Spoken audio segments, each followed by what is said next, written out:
Hotep, peace. ETM Hotep, welcome and peace. You're tuned into the Seshu YouTube channel. This your brother Wujau Min Ib Edi Ma'at. And yeah, just welcome.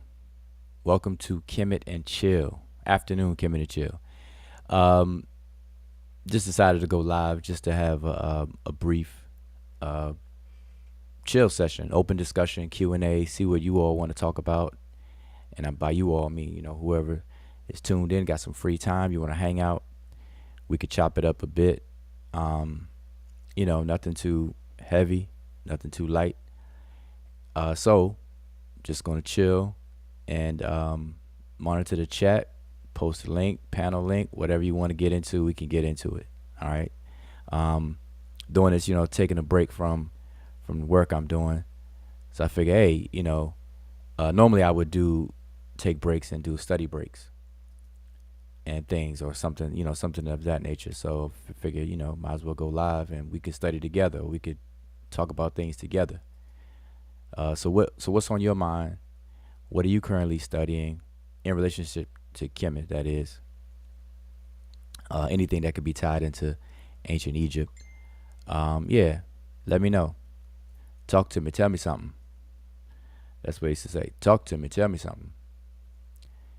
But yeah, so let me put this chat up here so we can see who's saying what.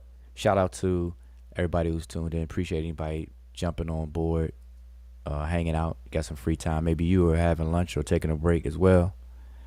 And I always encourage people to study whatever you're passionate about. Get into it every now and then. All right. Do it on a consistent basis, routine basis. For me, I do a few things. And one, obviously, I've been doing it for a long while, is studying ancient Egypt. All right. Now, for me, Egypt is a resource. Pretty much any culture that I study in any, serious way, I look at it as a resource. All right. And that's how we should look at our cultures of antiquity and so on and so forth. We should use them as resources and not as references.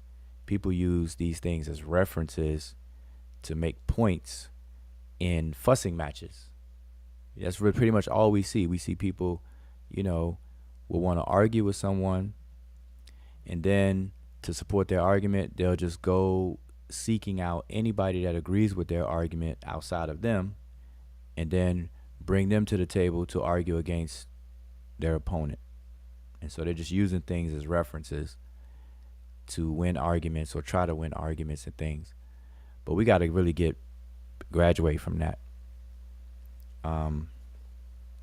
And use things as a resource to see, are there any benefits that we could learn from? Is there anything we could learn from? Anything useful? Is there any utility? Is there any application? Anything applicable? Those kind of things, because that's what other people do when they examine things, whether they feel that whatever they're looking at, they're directly attached to or not. I hear people in the circus community will say things like, why do you study Kemet? Why do you study ancient Egypt? You think you're Egyptian. You must think you're Egyptian. You must think you're ancient Egyptian and whatnot. And so that kind of logic, if you think about what that logic is saying is that we're not allowed to study anything that we're not attached to directly or that we don't see ourselves in. And that is the most retarded thing or line of logic to have.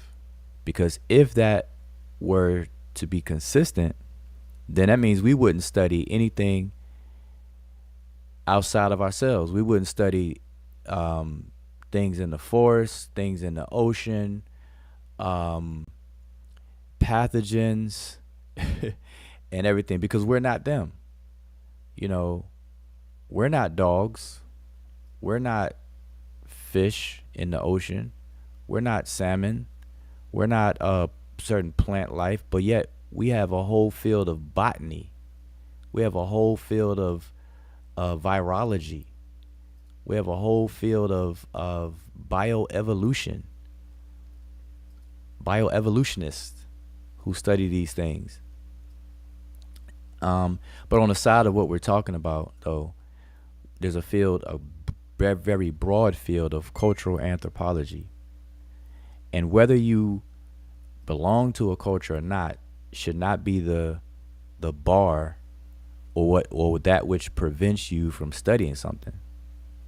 I know in my education, in school, I learned about cultures that I'm definitely not a part of.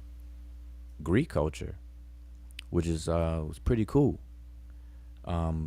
Greek philosophers and things. Um, the medieval European cultures, coming extended all the way from the Vikings. We learn about all of that stuff.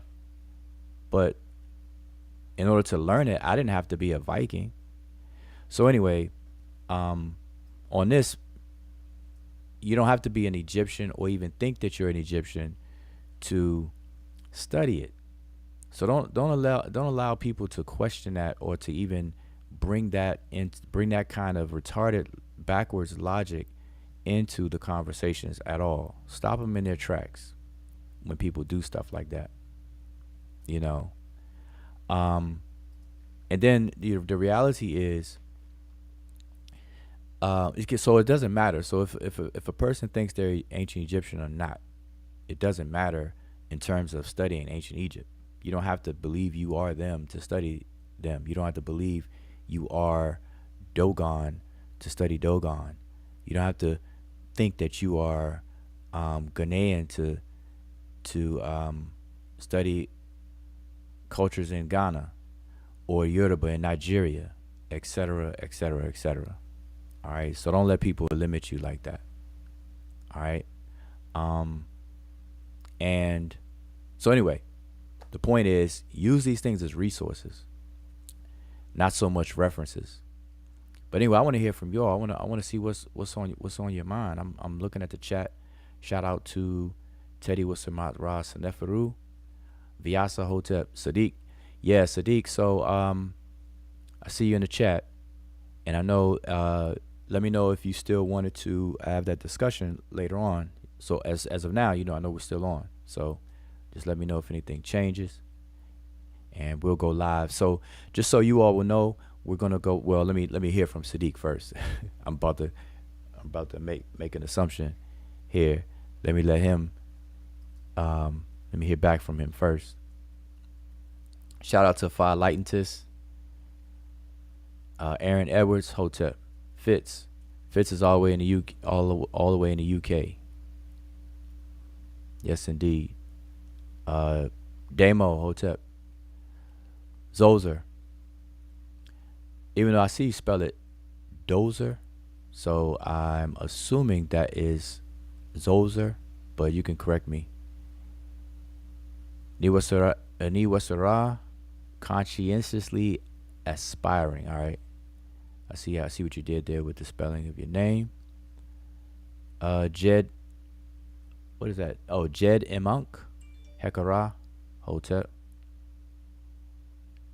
Okay, so he says he's ready. All right, so just so you all know, we're gonna go live later on this evening, and we're gonna cover the brother Sadiq that's in the chat now.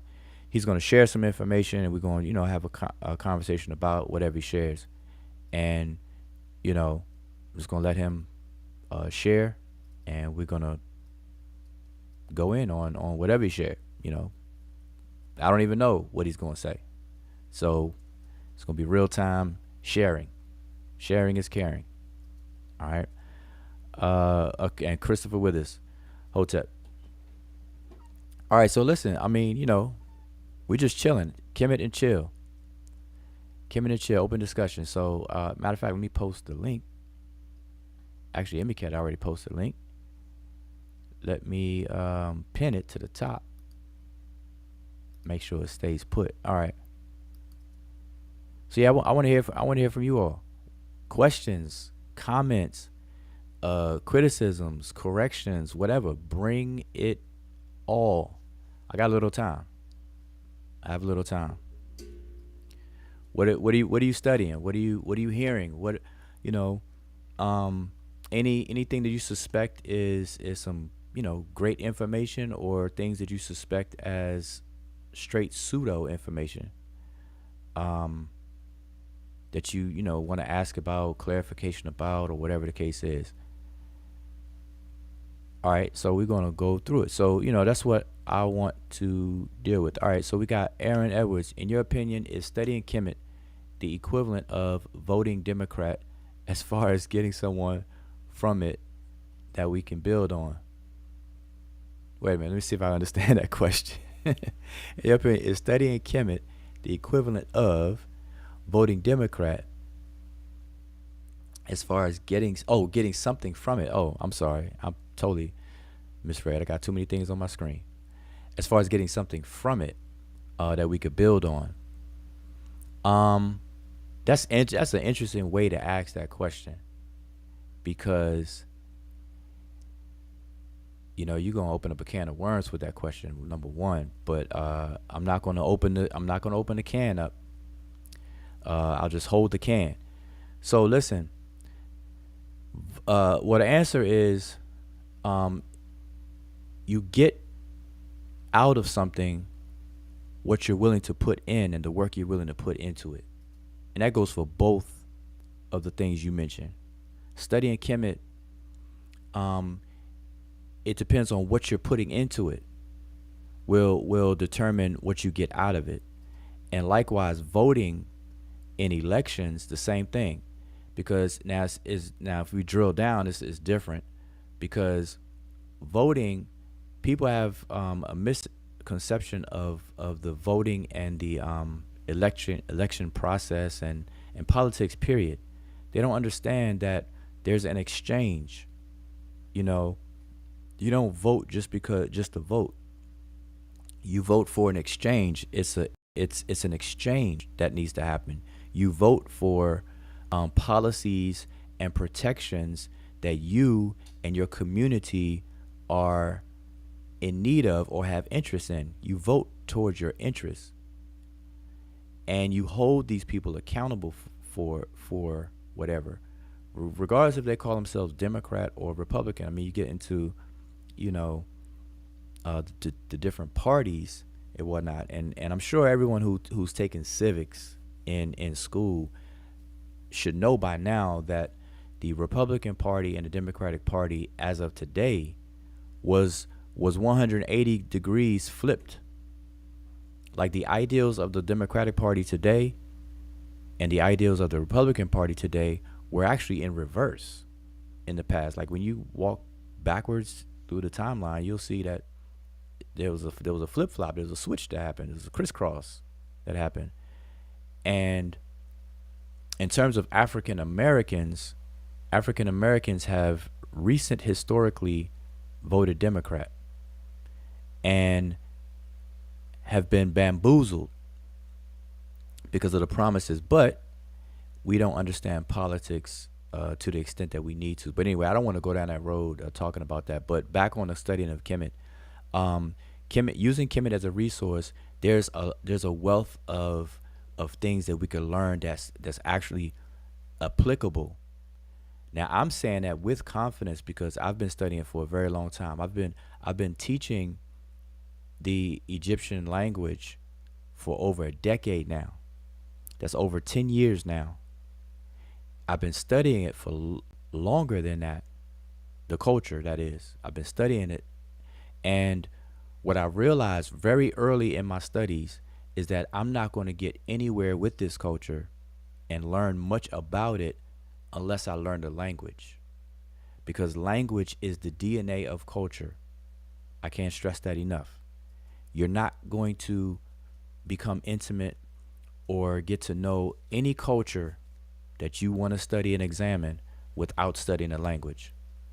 The language of a culture is its doorway, entrance point. Without that, you're handicapped. Now you can study a culture without the language. If that, people try to do that, but just know that if you do that, you're going to be handicapped. It's like trying to run a marathon or 100 meters handicapped with a sprained ankle. You know, yeah, you could run, you could move, but you're not going to win. You're not going to get much out of that. And that's the situation with any study of any culture. So cultural anthropology. That's why cultural anthropology as a umbrella discipline, it has linguistics within there. It has archaeology, all these different other fields that come together to paint the reality of what we call history and in the past, ancient history, recent history, what have you. Especially cultural anthropology when you're dealing with things on a cultural level. So um, the answer is yes, studying Kemet. But see, when you say equivalent, that's what says interesting when you ask that question like that because the way that people vote and treat politics is not good right now. So I don't want to even compare studying Kemet because I don't want to compare something that people are not doing correctly with something else. All right. So anyway, hopefully that answers your question, but we can get a lot out of that.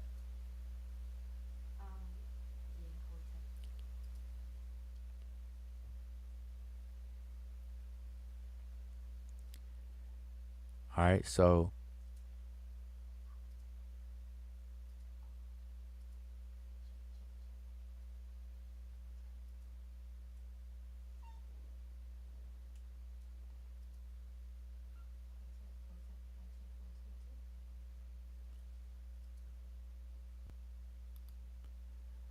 all right. So let me invite Sanat Emiket Aku Kinshaya Kinyi to the panel. Um, ATM Hotep, what's going on? Talk to me. Tell me something. Talk to us. Tell us something. Hotep, Hotepu, Abed E. Yeah, I actually just wanted to add a little bit on the question that came from Aaron Edwards. Because I am definitely one of those people that is, always interested in learning languages and, whether it's spoken languages or written languages, computer languages, that's something that's an interest for me. But I would just actually like to add the fact that, there's so much that you can get to from learning languages and also just cultures and things of that nature. But when we talk about, Kemet or ancient Egypt, you have to understand that that's a place where there was a lot of fasts, a lot of, things that are happening for the first time and things of that nature. So you have things like a writing system.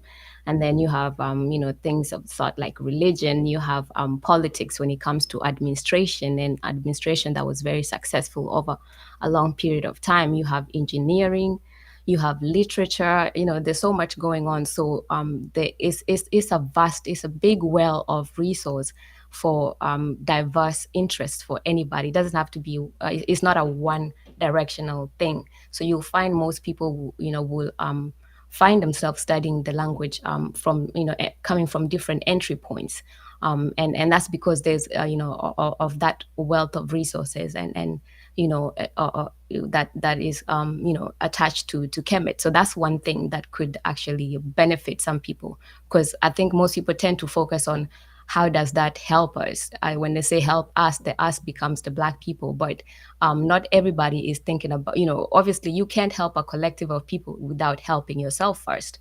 So when there are things that you have to understand, that people aspire to study something for their own benefit first and foremost, or for their own intrigue and things of that nature. Some people might get through it because they're interested in political science. So then that's a resource. Um, Some people are interested through literature. That's a resource. Some people are interested through medicine.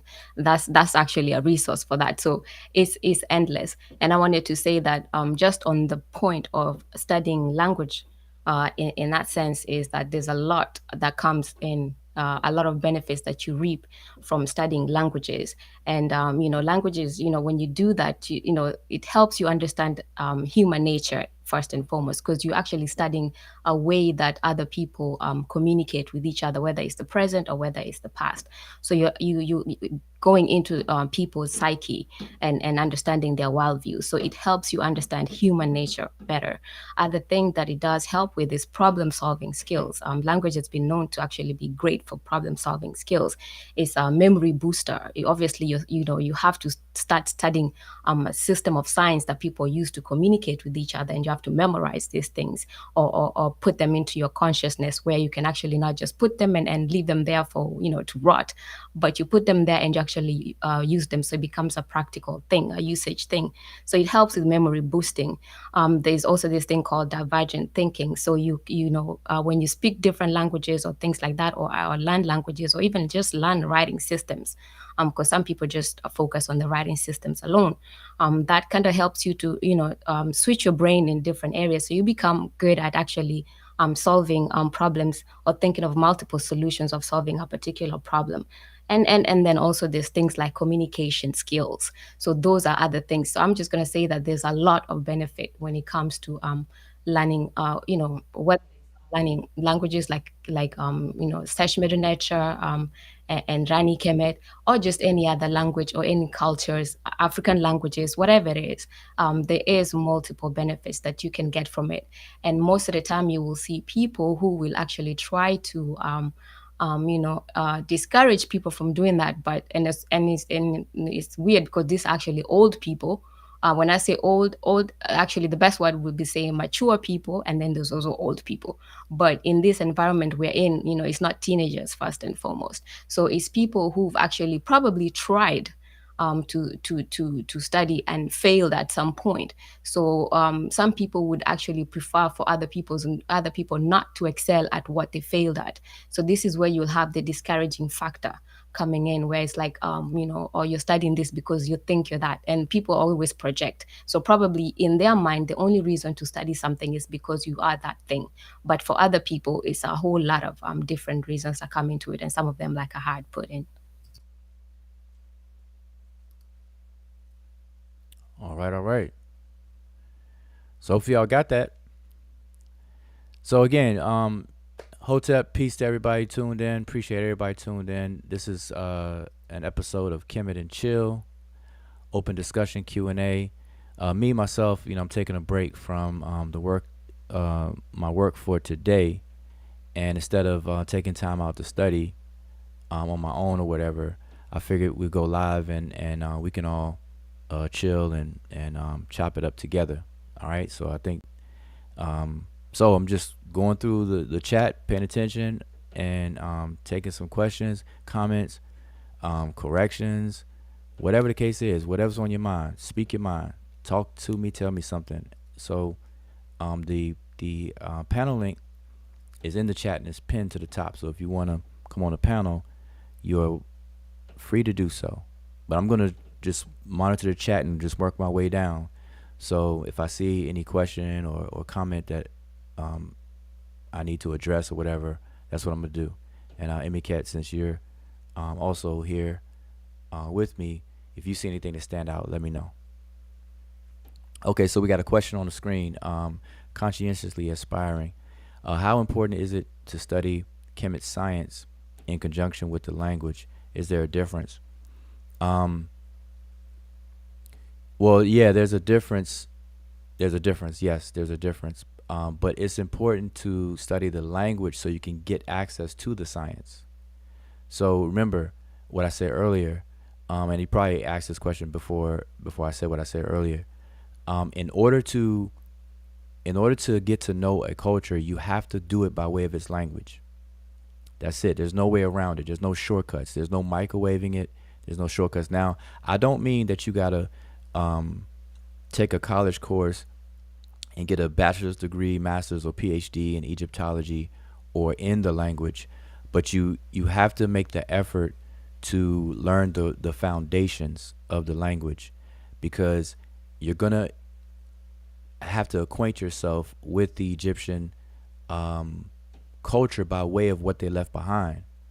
And remember, um, language is the DNA of a culture. And fortunately for us, the ancient Egyptians were a very skilled and literate culture in terms of writing. They've documented everything, just about everything, and it survived. That's another plus. It survived. Not only did they document things um, in mediums, or put it this way, they documented things in mediums that allowed it to survive to this very day and be preserved. So we have a lot of papyri, a lot of um, stelae, a lot of, the tombs are filled with information. And speaking of that, um, a lot of information that we know about ancient Egypt, had it not been for excavations, we would not have it. And the reason why I say that is because I know every now and again I hear people complain about archaeologists doing excavations in Egypt, disrupting tombs. That's like disrespectful. It's disrespectful to disrupt the dead and disrespect the dead, and violate the people and stuff like that. But at the same time, as they're saying that, they don't realize that everything you know about Egypt, or most of what you know about Egypt, came from those activities, and so on and so forth. Otherwise, we'll be just staring at stones that's barely peeking up out the sand, you know, that's over there in Egypt to this very day. So, but back to the question, um, language is the one of the most important things to learn, and this goes. It's not just for Egypt. This goes for any culture. If you want to study Islamic culture, you have to study Arabic. Imagine you wanting to know all there is to know about Islamic culture to the best of your ability, but yet you refuse to learn Arabic. That's crazy, because Islamic culture is documented and it lives in the Arabic language. Same thing with, if you want to learn about, Israelites, Judaism, you better study Hebrew. If you want to learn about Greek culture, the Hellas culture, you better study Greek. So there's no getting around it, and this goes for every single culture. So I hope everybody agrees with that. I mean, that should be straightforward. But briefly, when we say comedic science, we have to understand. I mean, I don't. I hear people say comedic science as if that's like a thing, you know, and I always kind of cringe when I hear that, comedic science or something like that, and because it sets it up as a thing, and it's really the culture, because I don't know what comedic science would be, you know, what that would actually be in from a ancient Egyptian perspective, per se. But anyway, the language is definitely important to get anywhere. Um, all right, so I'm gonna keep on going down the list here. Just pop in anytime. How is the eye?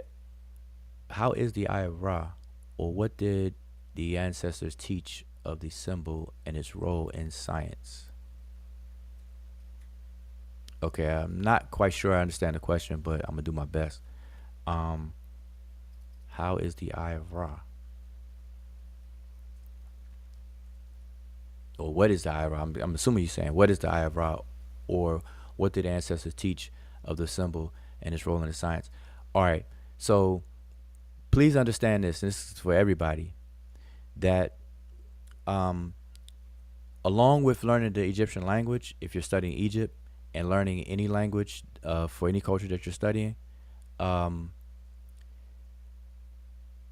just understand this, that you're gonna have to also study figurative expressions. Because for as long as human beings have been human beings, as long as we've been human, we have expressed ourselves in different ways. Today, we label a certain method of expression as figurative. And by figurative, I simply mean, you know, examples like metaphors, similes, hyperboles, symbolisms, tropes, etc. Okay,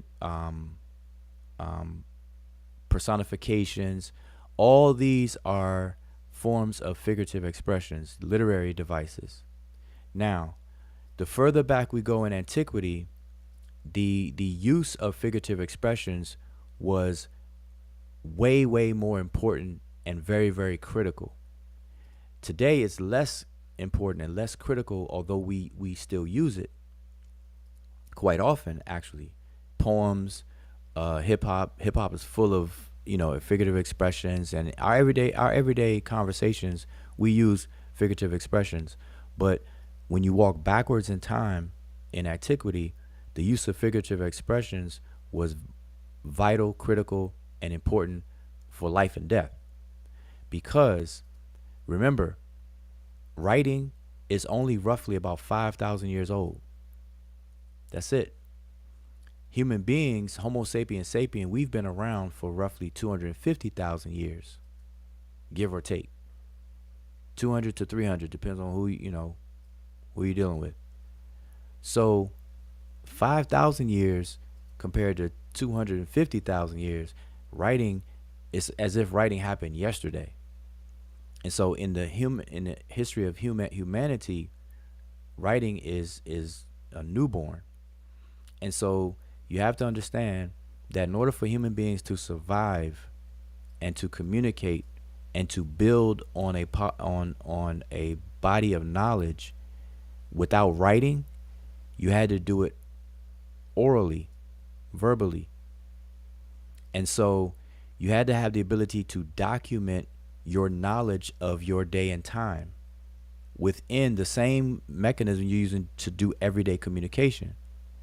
So human beings communicated on an everyday basis, but they also had to document their sciences and their philosophies and everything like that the same way. So human beings invented modes of expression to do this. And we call it today figurative expressions. And so what I'm getting at is that when you talk about the Eye of Ra and you talk about other symbols or even whole text, understand that you're dealing with it's heavily laden with figurative expressions. And so our job today is to, one, learn the language so you can read the text. Then once you get a mastery or feel comfortable doing that, then you have to take it up several notches by uncovering the realities behind all of the figurative expressions. So for example, in English, I may write on a piece of paper, I have butterflies in my stomach. You know, I can't perform in front of a studio audience because I have butterflies in my stomach. I couldn't bring myself to do it. So I canceled the event. Now, say I wrote all of that on a piece of paper. If so, one, a person will have to learn and know English to read what I wrote, and by reading, is what's implied there is comprehension. So read and comprehend what I wrote. Then they have to get into the semantics of what I meant, because you can read something, but then have a misunderstanding or not know what is meant by what you read. Yes, you can go through the mechanics of reading. You know what the letters are. You know what the words are, but you don't know what the author means by what they're saying. And this gets into the study of semantics. And I tell people you're going to have to take a little, 101 course of semantics and pragmatics as well. But anyway, so if you read that and you take it literal, you're going to think I'm crazy. Like, oh, this guy says that he canceled some event because he had butterflies and stomach. Like who? He's spooky. Like who really thinks butterflies can't be in your stomach? You know, you may take it literally, but it's figurative. And so you have to discover or do something to be aware of the figurative expressions and the realities behind it. So what's the reality behind the metaphor of butterflies in the stomach? The reality behind that metaphor is nervousness. So all I mean is that I'm too nervous. I was too nervous and I couldn't perform in front of the audience, therefore I canceled the event. Okay? So we took it from figurative to now its literal or real meaning, the reality behind that figurative. So anyway, I say all of that to say is that when you ask what did the ancestors teach of the symbol and its role in science, etc., that question speaks to what I'm saying. So the Eye of Ra, it depends on what text you're talking about, because you know the Eye of Ra had multiple functions. And so, as an example, the Eye of Ra will be a symbol of the sun, whereas the Eye of Heru may be the symbol of the moon. And these are two lights or two phases of casting light on the earth and so on and so forth. They take those things and then they metaphorize it, or they put it into figurative expressions to have other meanings. All right. So if you want to get in more into that, pull out a specific text and we can look at the content of that text and the context, and we could discuss it further. All right. So, but just have that understanding. Now, because you brought up the Eye of Ra, I do want to say that in one case, the Eye of Ra represents the substance by which humanity came forth out of. In the book of Knowing the Transformations of Ra and Overthrowing of Apep, the Egyptians, in that myth, the Egyptians say that they came from the tears of Ra, from Ra's brilliant eye. And when Ra wept and cried, humanity came out of those tears. And the word tears in the Egyptian language is remich, from the word remi, which means to cry, verb. And those tears that come from crying are remu or remich, and then they refer to themselves as the remech, the people. So the people came from the tears of Ra. And then if you read further in the story, Ra loses his eye. The eye leaves and doesn't come back, and he sends his other children to go find it. And while they're looking for it, he replaces his eye, and therefore, the story goes on, et cetera, et cetera. So I'm not sure if that answers your question, but asking about the different symbols or what was meant is a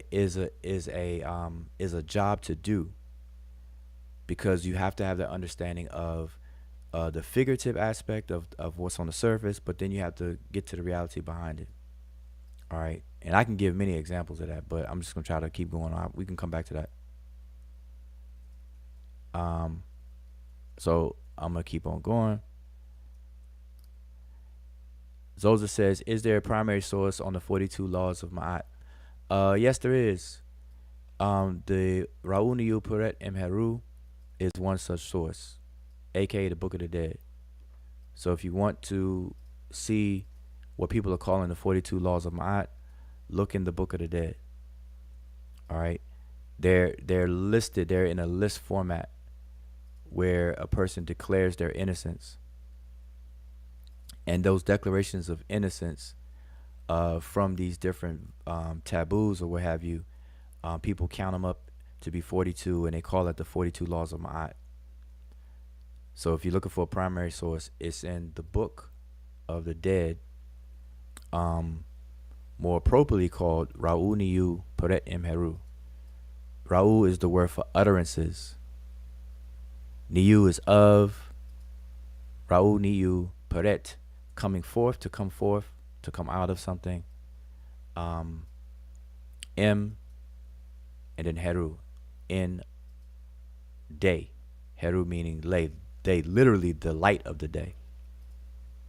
And that also is a metaphor for consciousness, becoming awake, aware. All right, Gare is the opposite word for night. So Heru is daylight, Gare is day darkness, and Su, the word Su, is day, for both light and darkness of the day. So the Egyptian word Su is equivalent to our 24-hour definition of day. When we say day, we talk about 24 hours.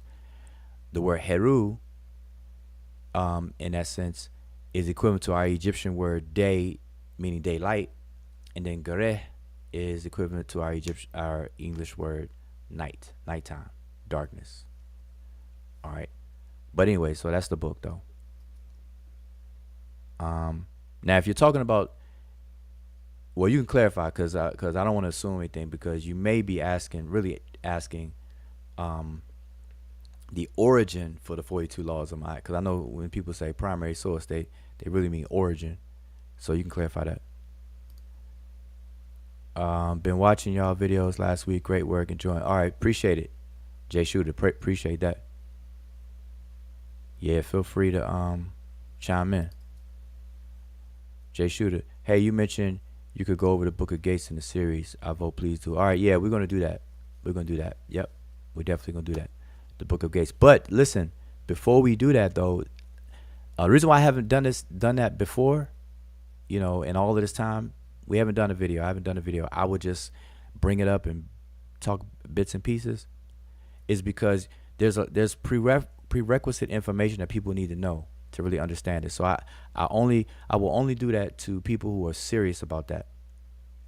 And I don't mean anything, by it or negative. I'm not trying to slight anybody, but the thing is, I don't want to feel like I'm wasting my time going over it to people who are not really trying to take it serious, because it's hard work. I think people take Egypt for granted, and they joke and they use it as tools to try to win fussing matches. That stuff frustrates me. I see people argue about Egypt but don't study it. I'm like, you have no business. Nobody goes around and argues about chemistry, or argues about astrophysics, or argues about the minute aspects of biology. Nobody takes those for granted. So why when it comes to Egyptian culture, people feel like all they gotta do is Google, and then they're good to go?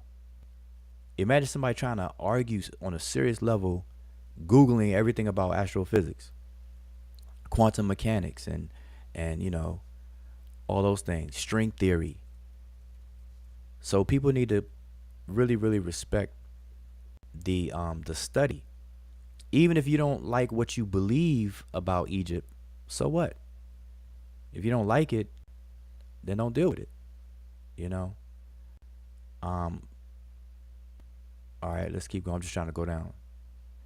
Can the study of Kemet be the cure for racism, seeing as how it was a melting pot like now, yet different from our melting pot? No. No. Studying Kemet is not going to cure racism. But I can tell you what we could do in studying Kemet is studying Kemet. You should become aware of the change that happened in modern times with what's called human taxonomy. Human taxonomy, which simply means categorizing things. As human beings, we have a natural default setting to name things and categorize things, put things in categories. It's called ontology. Ontology is the categorization of existence, and taxonomy is more so a hierarchical categorization. So think of it in rows and columns. Ontology, you set up columns of different modes of existence, and then you put the similar modes together with similar modes, and then anything you can distinguish, you put them in a different mode. And so those are different columns, right? But then in the column, You have levels or rows, and that becomes a taxonomic hierarchy. And so, um, the way that human beings categorize human beings is different in the past than it is now. Now we are under the umbrella and influence of a modern social construct called race, or the modern social construct of race. And that is a very, very subjective lookership method of categorizing human beings. And it serves as a proxy to phenotype and genotype. So it's based on how a person looks, which is sits on top of their phenotype, which sits on top of their genotype. So genes to genos to phenos to lookership to racial categories. That's the flow right there. That's today. That's modern. In ancient times and and whatnot, they did not do that. They grouped people based on what we now call culture. And remember, culture is made up of a list of things. So culture itself is also an umbrella term for many elements. And just on your own, look up the what composes a culture or the definition of culture, and look at the list of things that make up culture. High on that list is language. So in ancient times, it was generally understood that for however many languages there are on the planet, that's how many different people there are on the planet. Okay, so I'm gonna say it again. So people were grouped based on the language that they spoke, but not just language. I'm just using that as an example. Not just language, but if you spoke a different language than me, then you're not of me. Therefore, I cannot categorize you in the same category of as me. That's just one example, and that's different. So racism today is the leveraging of this modern social construct called race to the advantage of one of the races.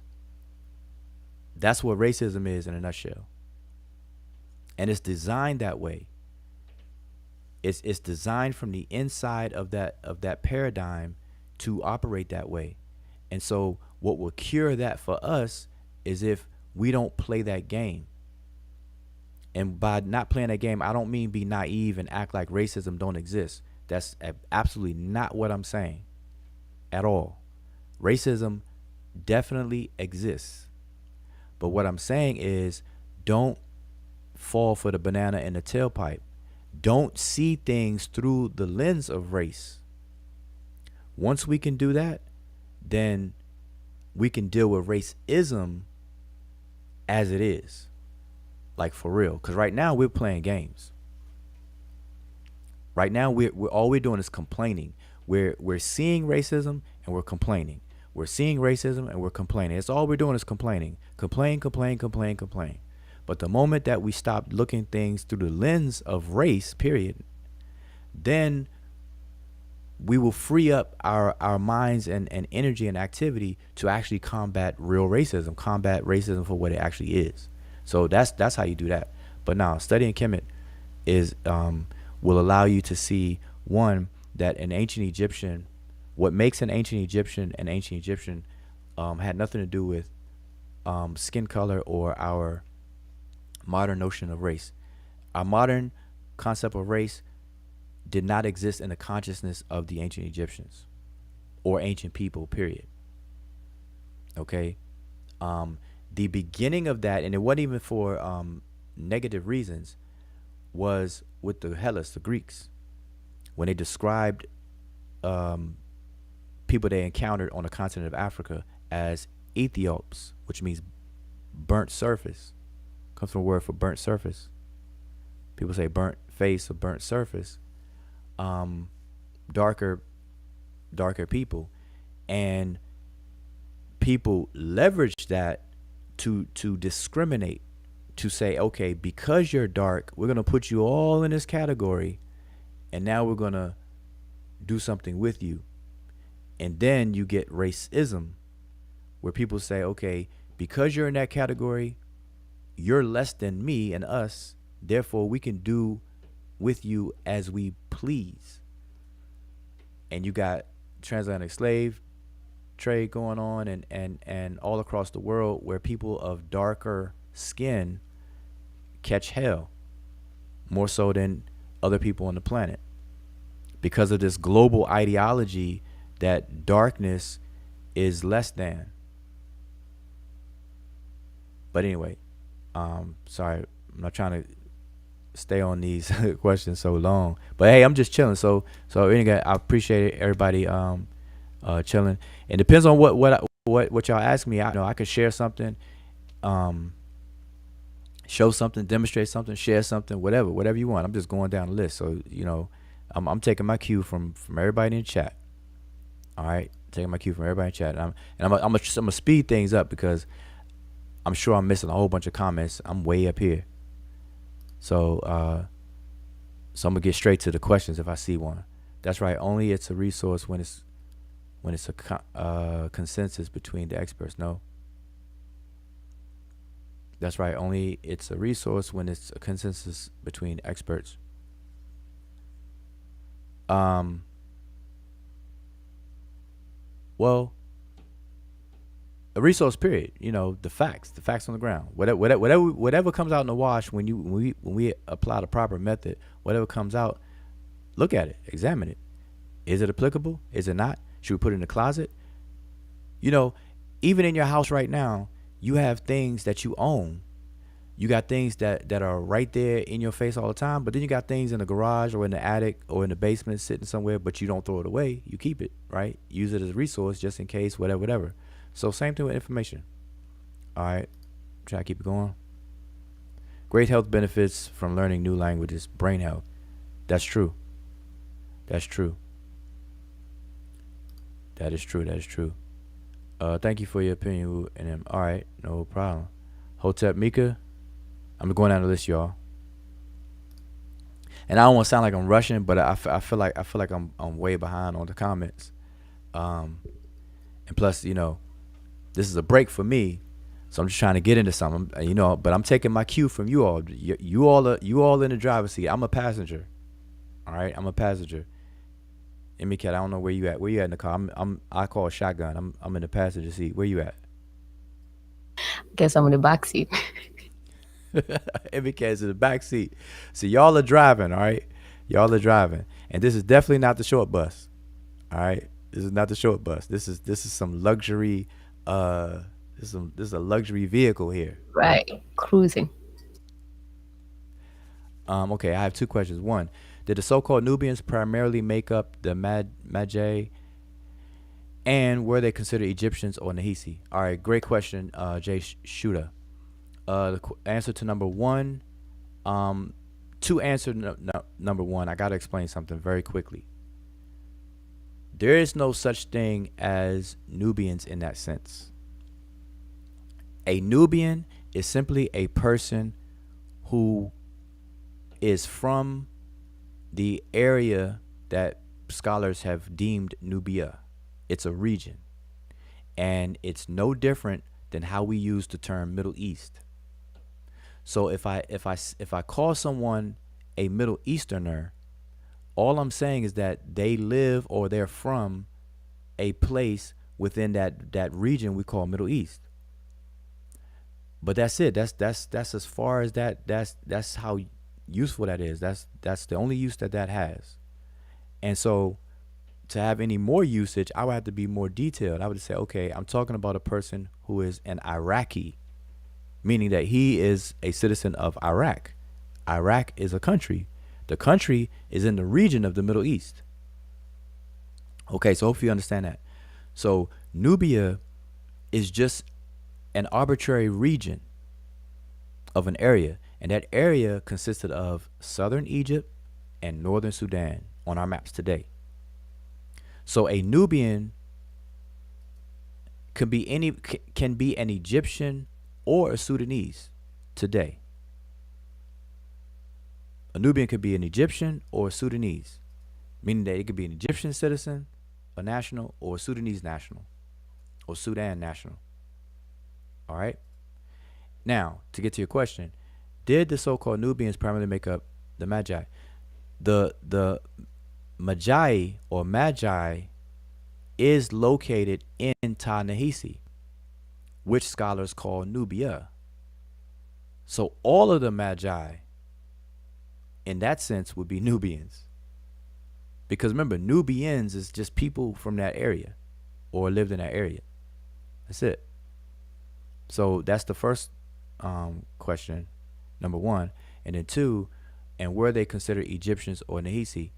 The Magi, they were considered Nehisi. So that's the answer. They were considered Nehisi. But the Magi are known to be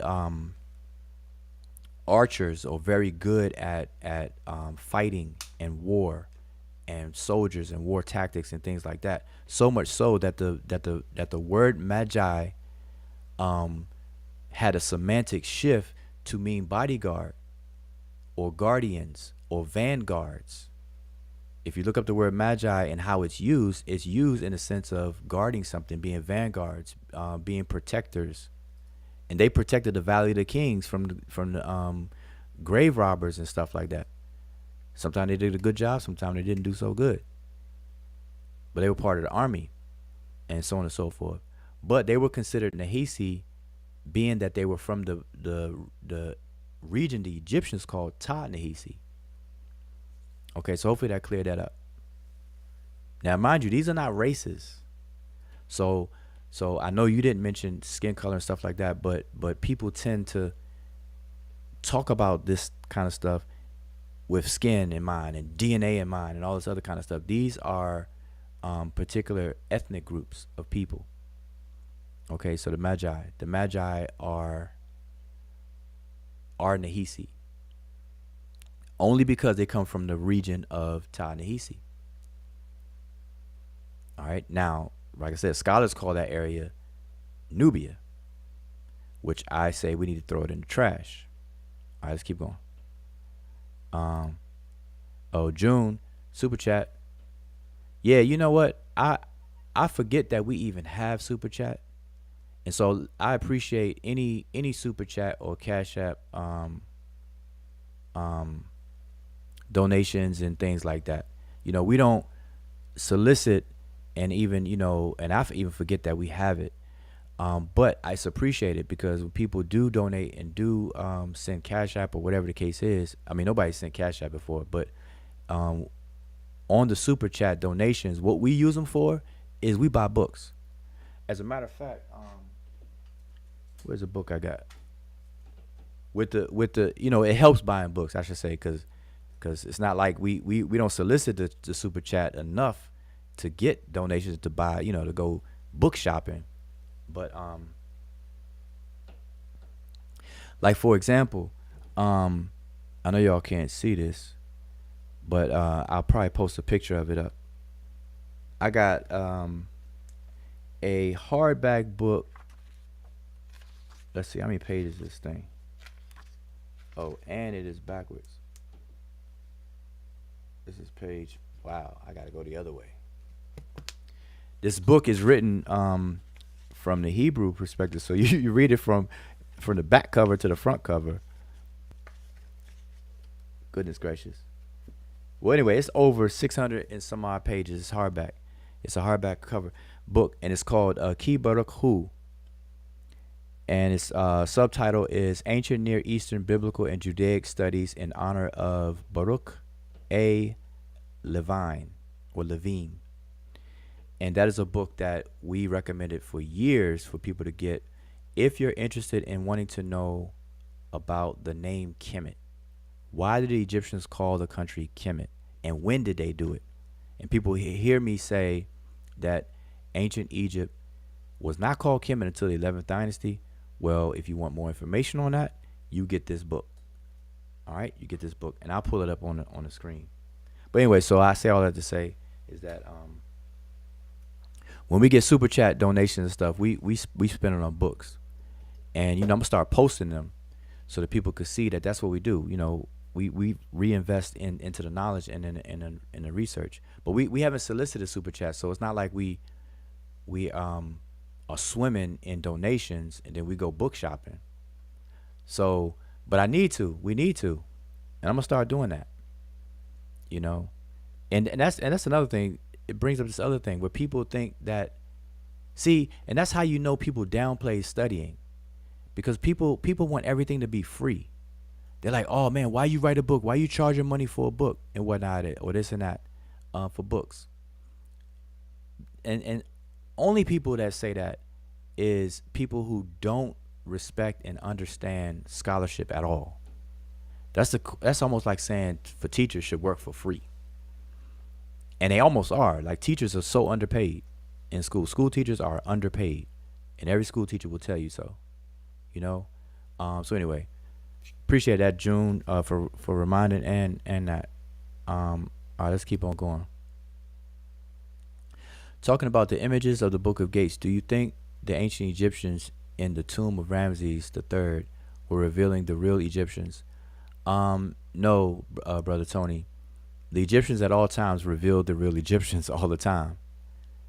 So there's never a time where the Egyptians reveal any fake ones. So the tombs of Ramses III is not an instance of revealing anything real or fake, or like or like they waited till the 20th dynasty. Mind you, Ramses III is a 20th dynasty king. They didn't wait till the 20th dynasty to say, aha, here we really are. Here we go. This is really us. Even though you're in our land, you can see us in real time today, but this is what we really look like.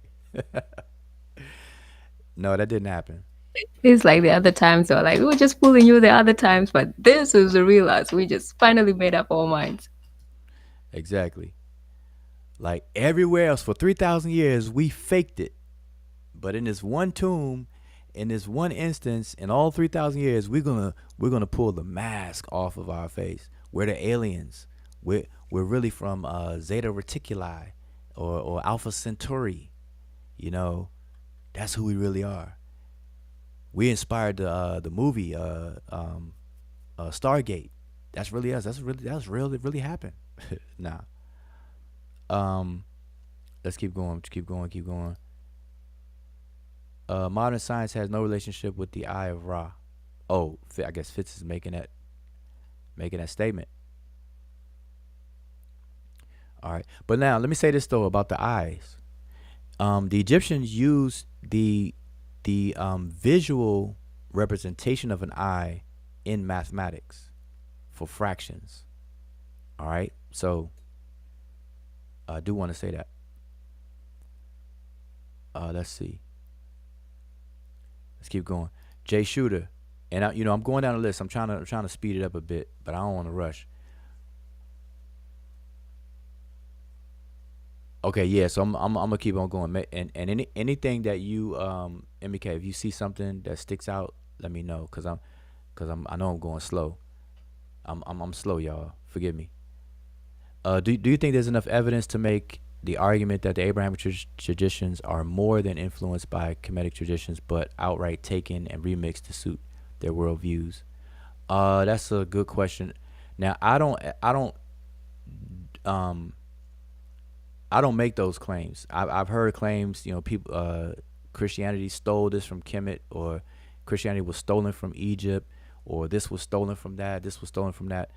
I don't see it that way, and the data on the ground doesn't allow us to be that matter of factly in our statements. So I avoid that. I see that as a waste of time, um, because we have to understand. Like, I'm gonna give you an example.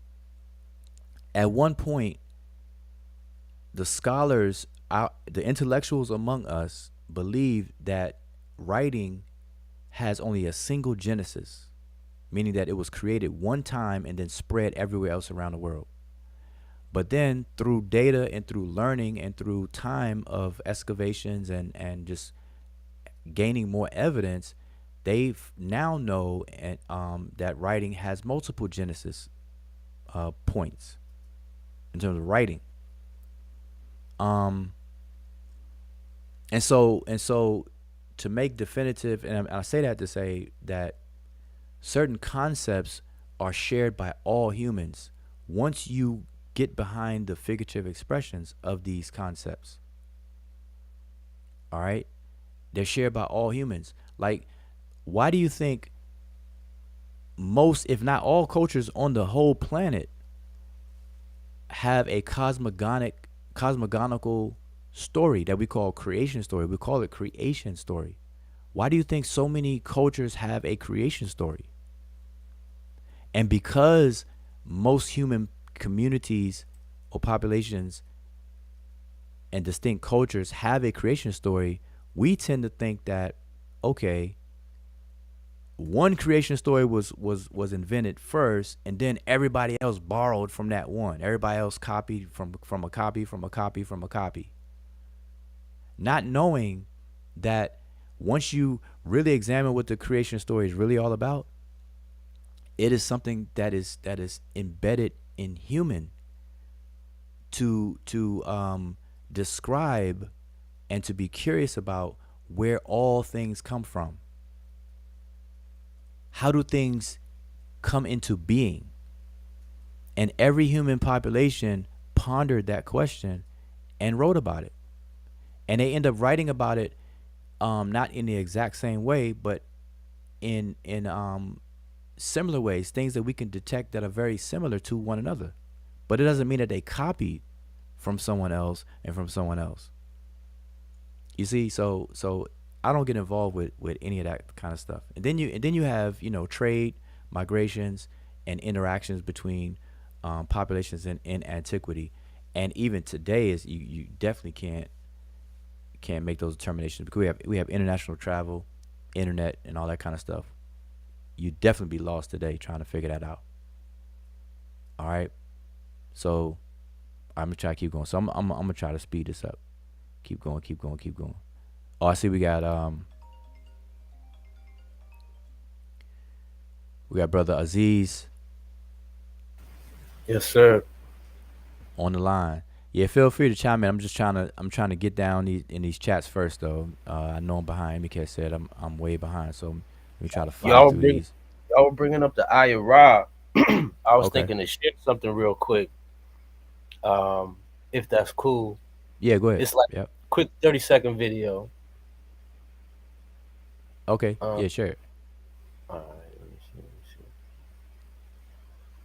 It's a video from YouTube. No, no, no. It's like a little reel I made. Oh, okay. You made it. All right, cool. I'm just worried. I don't know about these strikes and things people talk about. I'm not trying to get Oh, this. word, word, word, word. I didn't even think about that.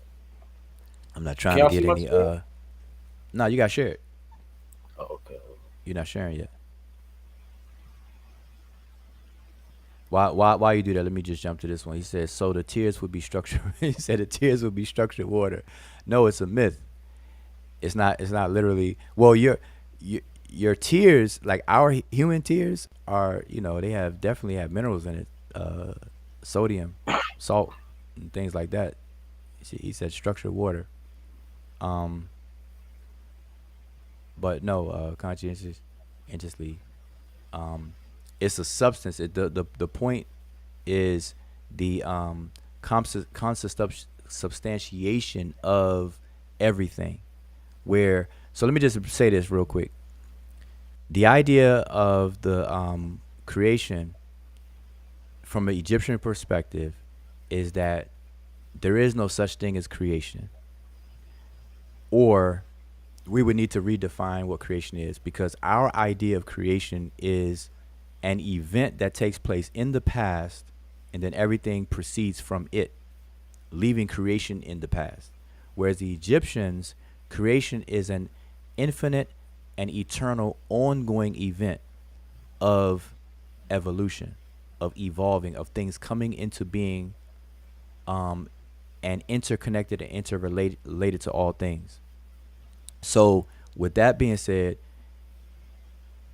uh, God, for example, would like everything in existence would come forth from God as God. So God comes into the world as the things in the world and the world itself.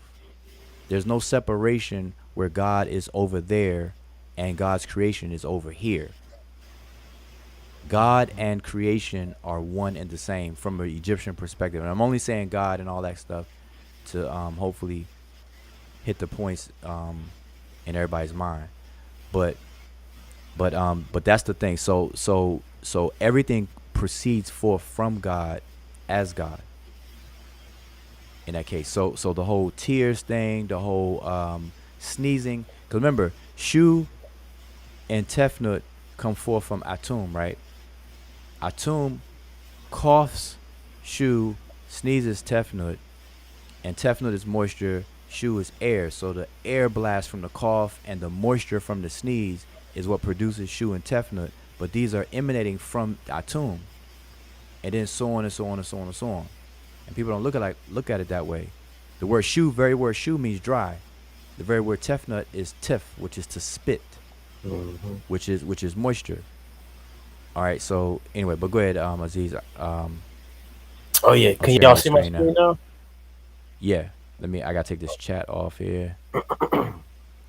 All right, there you go. All right. So we were talking about the Eye of Ra, and we were talking about how different meanings, like a lot of Egyptian symbols, and how there's like whole mythologies behind it, et cetera, et cetera.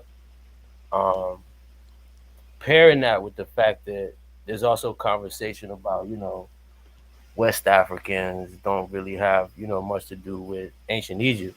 So I just want to share this video of this is what a priestess in Senegal, I guess you could say that in English, and Dupukat is what you would say in Wolof.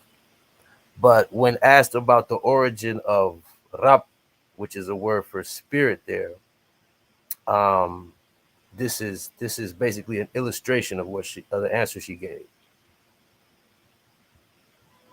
Long ago, the ancestor of the world brought twins into existence.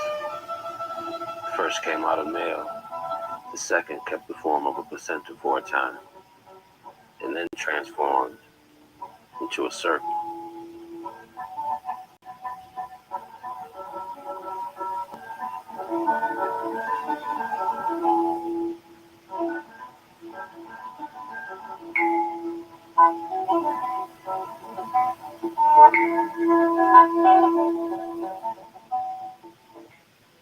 Long ago. So yeah, so this is, I'm basically saying that this is an oral iteration of let me stop sharing the screen. An oral iteration of the Eye of Ra. Mind you, that's just a snippet of the actual story. Um, and there are many more correspondences. It's part of a presentation that I'm preparing to do. But I just wanted to share that, speaking on the Eye of Ra. Okay. Well, let us And you know when want to you chime in on that? let us know when you do that because I'll be definitely interested in seeing that. And Right.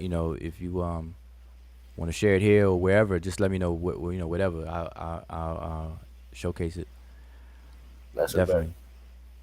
Yeah, because and that's part of the work that people have to understand that's underway too. Is that um really since Diop and Diop, I don't think he's given enough props. Um, or Nope. people realize the props that he is given. Like he is given props, but I don't think people see the magnitude of it. But Mm-hmm. Diop really triggered a shift in the thrust of this kind of work of cultural anthropology. You know, um, and I only say that because now, as of today, 2022, and since the 1970s with Diop, you have more and more scholars on the continent of Africa in multiple different countries and communities. They're stepping up and analyzing their own culture, neighboring cultures and whatnot, and they're documenting it. And now it's more multidisciplinary. It's cross pollination going on to where people are able to connect the dots, and you're starting to see the underlying themes between what appears on the surface as distinct cultures, but you see that underlying level of similarities and sameness. So you Indeed, got. Mhm. and to the DNA fanatics, and no disrespect to anybody, because I value that too, you know. But the similarities and the cultural similarities that ancient Egypt shares with other Black African cultures today is to an extent that it doesn't even matter. If you can personally say, "Oh, this ancient Egyptian person was my great great," you know what I mean, ancestor, Mhm. in a Mhm. direct lineage way, Right. Well, because that's what I'm things are so, saying. things are so close. So that work is ongoing, and like I said at the beginning of this live stream, with the first couple of questions, I said language is very, very, very important and critical to cultural anthropology, studying culture, and it's through the window of language or linguistic work that we're able to open the doors for everything else.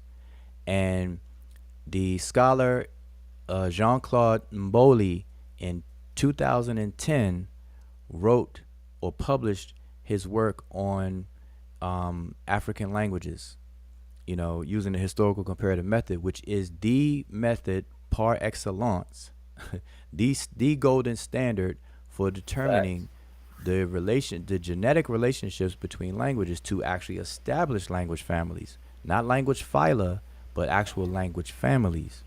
And he has turned the known, yep, there you go. He has turned um, the common classification upside down, and people are not enough people are hip to it yet, so people are still referencing and talking about this stuff through the lens of unproven, unvalid, and unverified language phyla. And so when we come on the scene and to have these conversations and talk about, well, Egyptian, people be asking me, do you think Egyptian is a Bantu language? Are you support that crazy stuff? I'm like, man, I don't even know how to even address that. Like, I could tell you have done no All right. homework at all, no homework, to even know that, for example, Afroasiatic language phyla is not a valid category of languages. It's not a genetic family of languages. It's a grouping of languages based on pure surface topological and uh, mass comparisons Comparative method. Yeah. and things And like that. from So that it's not alone, even from valid. that alone is just not viable in the way that people wanna use it. You know. Exactly, exactly. So anyway, I'm just let me just keep on going down the line. I know that I'm missing a lot of these things. Okay, Jehudi Asura, Book of Dead. I thought it was the Book of Coming Forth by Day. Yeah, that's what I said. And so, listen, y'all bear with me. I'm going down the list. I know this was an early question. I'm just going down the list, but just so y'all can hear it, the book is the Rauniu Peret Emheru, which means the utterances for the coming forth by light, daylight. All right, and that was used in a figurative sense for consciousness or being aware or awake. All right, so it's something that's done every day that you are awake. But people call it the Book of the Dead. All right, and it's not a book actually. It's a scroll. It's not a book in the sense that we have books. All right, so let's keep going. Keep on going down. Keep on going down. The study of Kemet woke my family up and gave us all race pride in ourselves. I went back to school and children's grades improved. This is because of knowledge of our history in this racist system. Yeah, anything that will help motivate people to go all out and become excellent is always good. But I will have to reiterate that we need to leave race alone. And I'm not saying racism and doesn't exist or anything like that. I'm saying we have to stop framing our conversations and our analyses through the lens of race. We have to stop that. And I definitely don't mind having a whole dedicated show on that, because I guarantee you nobody is going to be able to. I mean, you have to understand what I'm saying. Um, for that. So if we understand Kemet, we can understand how race is BS, right? No, well, you don't have to understand Kemet to know that race is BS. Race is BS. Put it this way: our modern social construct of race has no reality in biology. It has no biological reality. All right, it has no biological reality. Race is a classification system, a class system. So let me put it to you this way very quickly. Look at race as levels in a game. So if you play Xbox or you play PlayStation and you buy a game, let's say whatever the popular game is, I don't even know. But whatever game you get, what is it, Grand Theft Auto or some combat game, shoot 'em up game or whatever the game is. When you first play, you first buy the game and you first start playing, you're gonna start off at level 1 with nothing.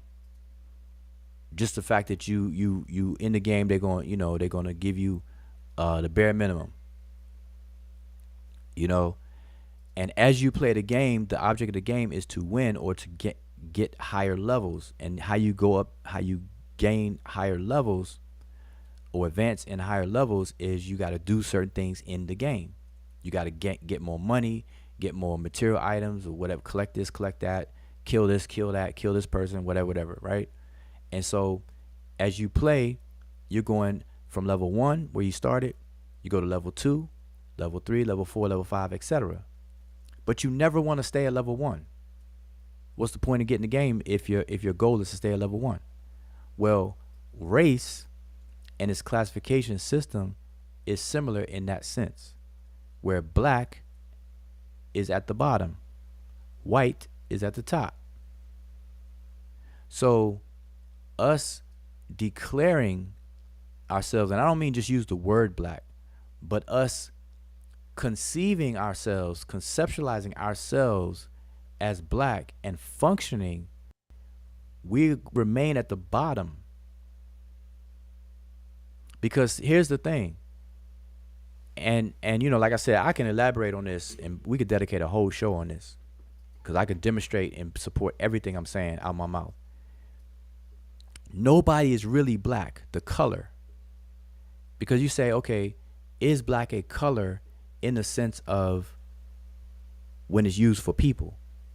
And the answer is no. Because people who are considered black are not the actual color black. And then the people who are considered black are multiple shades of color. From light skin, red bones we used to call them back in the day, to very dark people. All right? High yellow, red bones to dark people. We would call that whole spectrum black. So it has nothing to do with color, literally. It has to do with a classification system, how people are grouped in class. And so I say that to say that black is at level 1.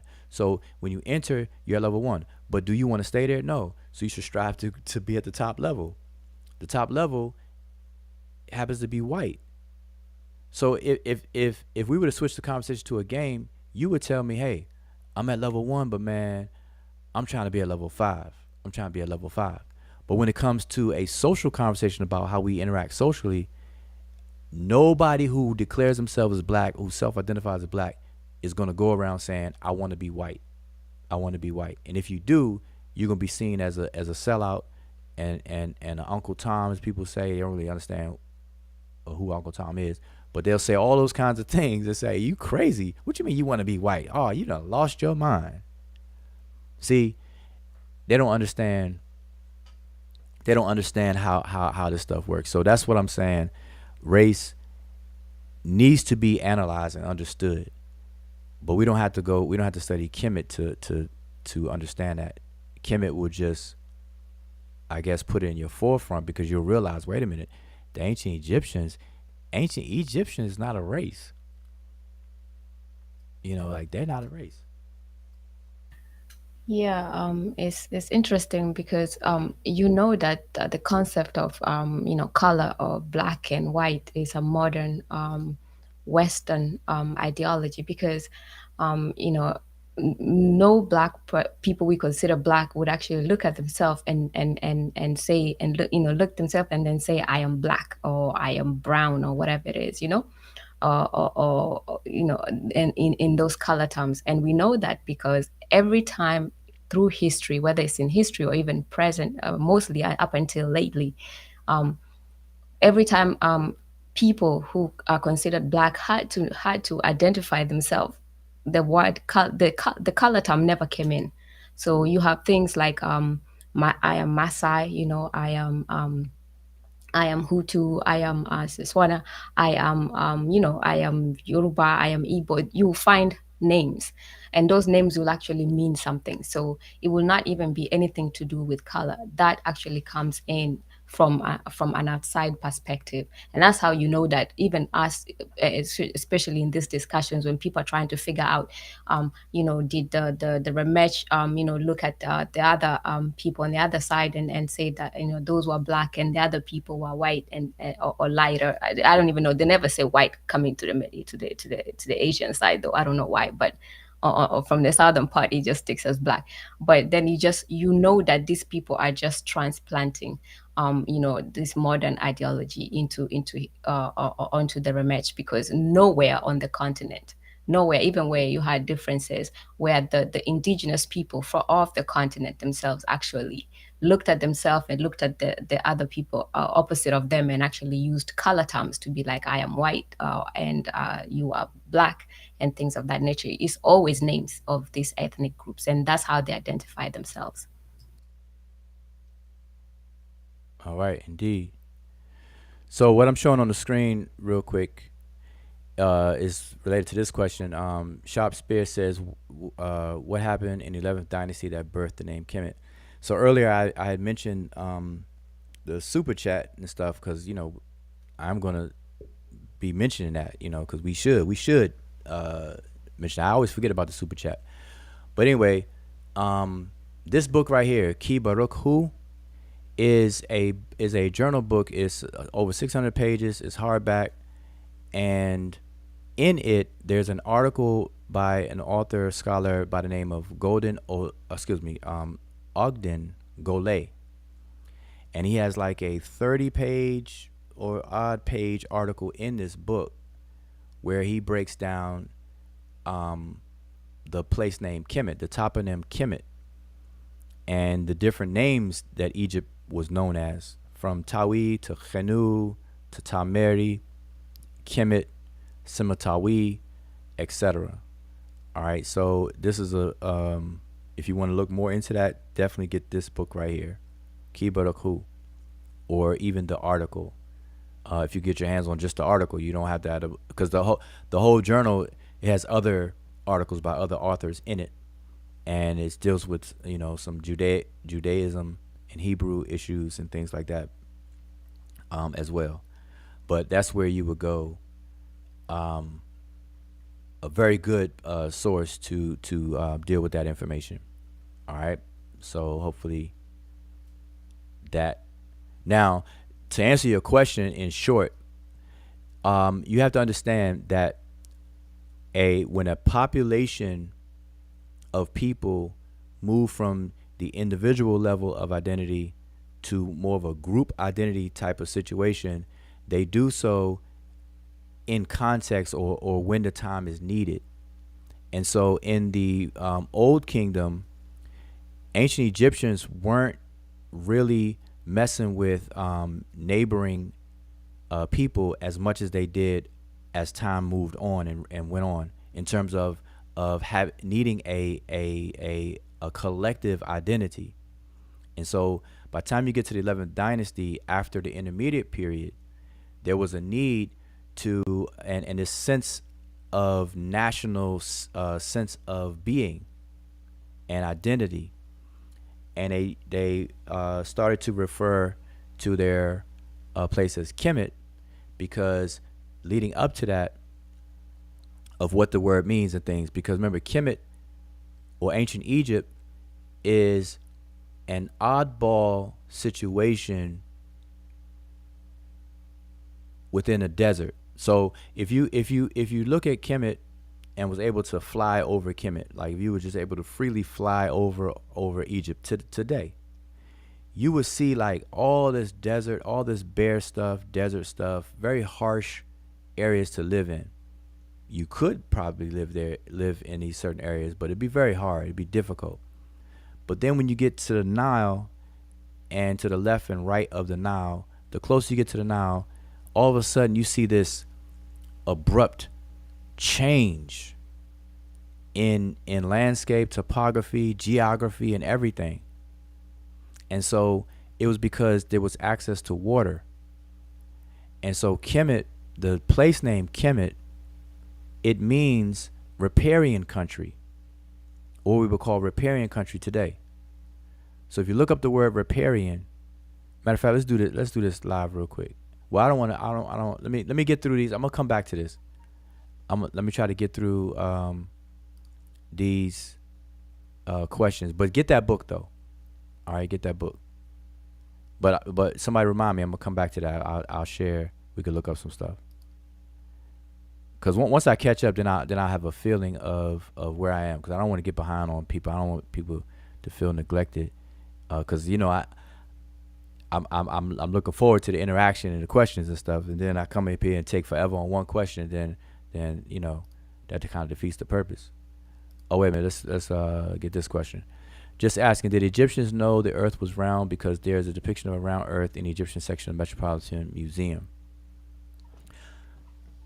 That's a good question, because people ask, the Egyptians believe the Earth was flat, or did they know it was round, and this and that.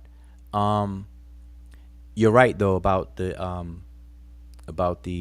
depiction of it, but it being round doesn't mean globe, because you can have a flat surface that's round, that's circle, a circle but flat. Or is it circular, meaning a globe and things? And so you can't tell that much of it from looking at the exhibit in the Metropolitan Museum. But based on what the Egyptians wrote, they did not discuss the Earth in the sense of global geography. They spoke about the Earth. They had a word for Earth, Aker, and a deity of the Earth, Geb, Keb, and Geb, and so on. And even the word Ta itself. If you look at the word Ta in the glyphs, it's a flat strip of land. And the Egyptians discussed the Earth as a dichotomy situation between the sky. They didn't talk about the Earth in terms of its if it's global, if it's round, or if it's a globe, and things like that.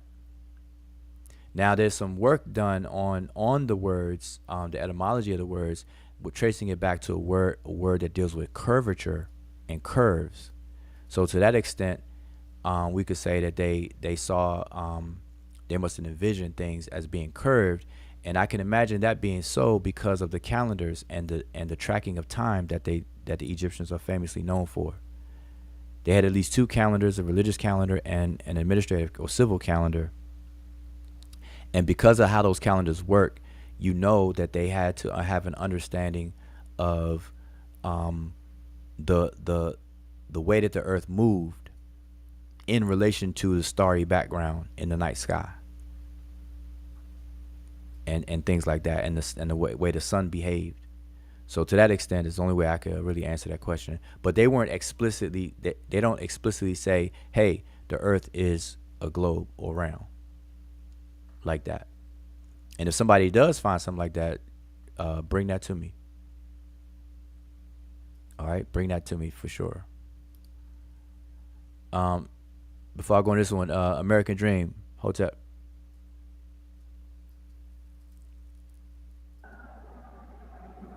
Peace. What's happening with y'all? Peace, peace. What's good? What's All going right. on? Ain't nothing. I just had a quick question for you, if I could. Now it may seem like a really silly question, because I'm new to this Egyptian study and all that. But I was wondering, in terms of why in Ramses the Third's tomb, why the Egyptians are painted black. I'm going to ask this really silly question. So I learned recently that Ramses, his DNA, his Y chromosome was E1B1A. And since I've been listening, I've been hearing folks saying that that's typical of West Africa, and that when you hear E1B1A, you can pretty much rest assured it means black. So I was wondering, if what do you think of the idea that the reason the Egyptians are painted black in that tomb, if it has anything to do with the fact that his DNA came back E1B1A, or that the fact that he may have been black? Okay, that's a good question. So how can I unpack that question? All right, let's start here. The tomb of Ramses the Third. As a matter of fact, hold up. Let me do this. I'm gonna do you one better. All right, let me do it. But let me do you one better. Let me remove this off the screen. I'm gonna do you all one better.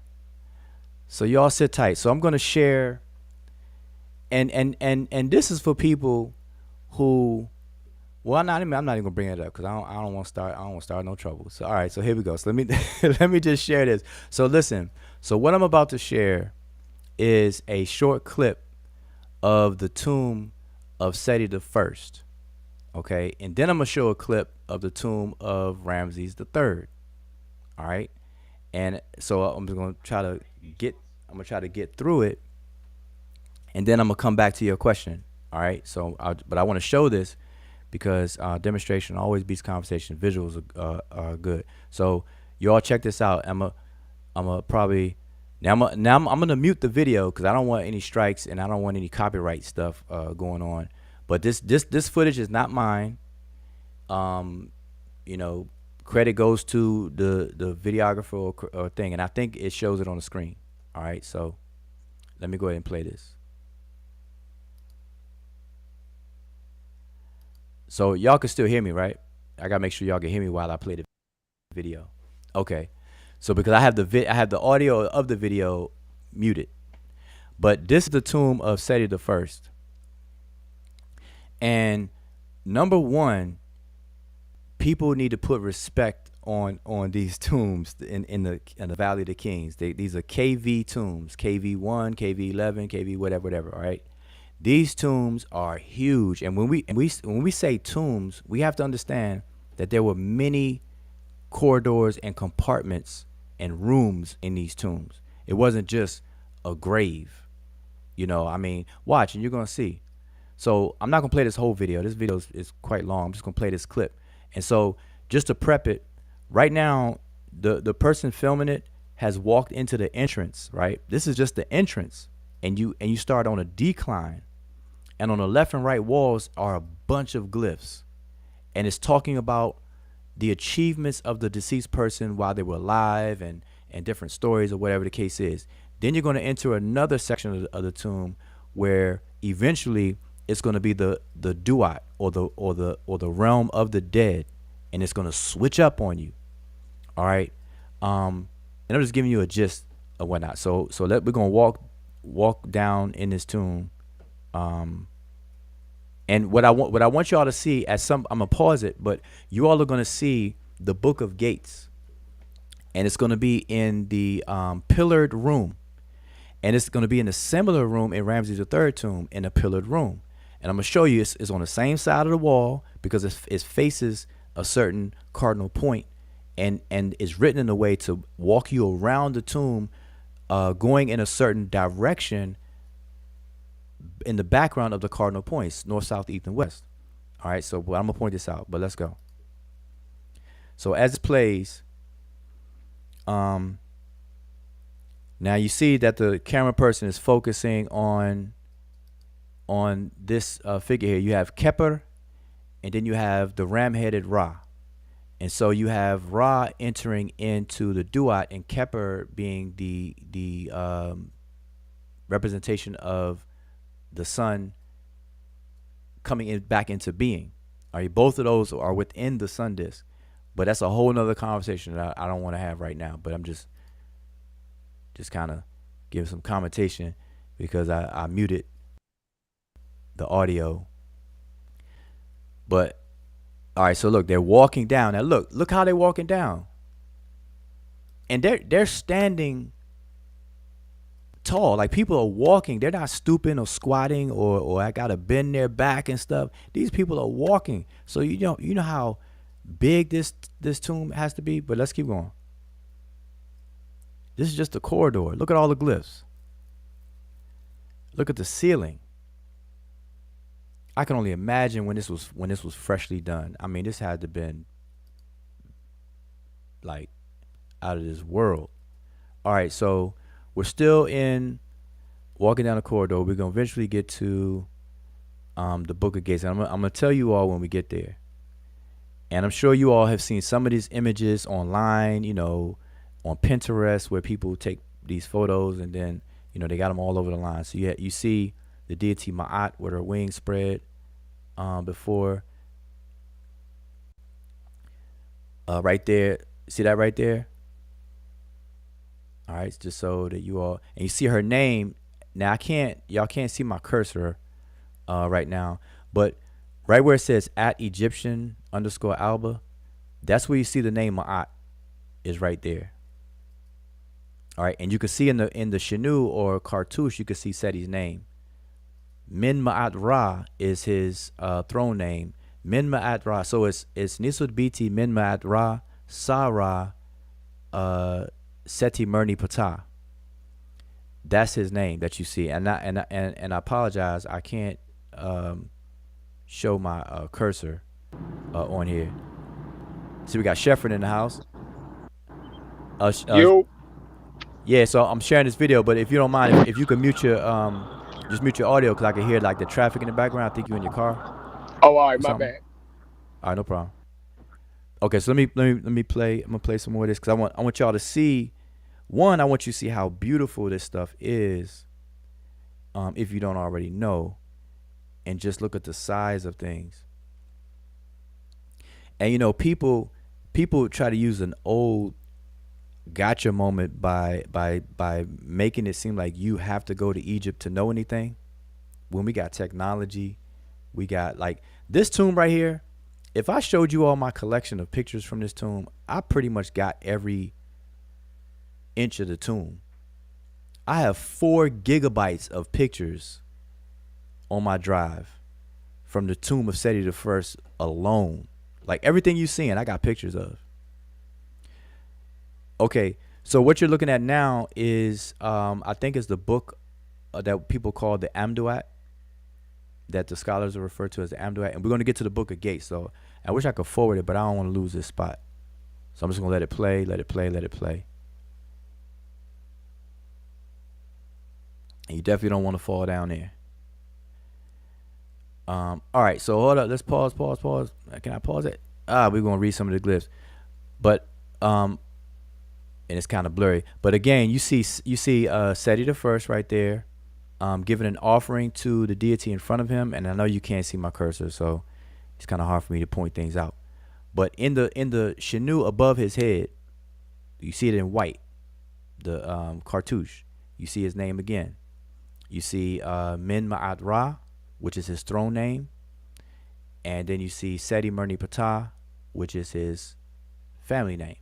But we call all these kings by their family names. But what's interesting is that the ancient Egyptians, when they mention the king's name, they will call them by their throne name. So we real foul and disrespectful nowadays. They would call him Min Ma'at Ra, not Seti I. And obviously they wouldn't say first either. That's what we do. But you see, all right, but anyway, let's keep going.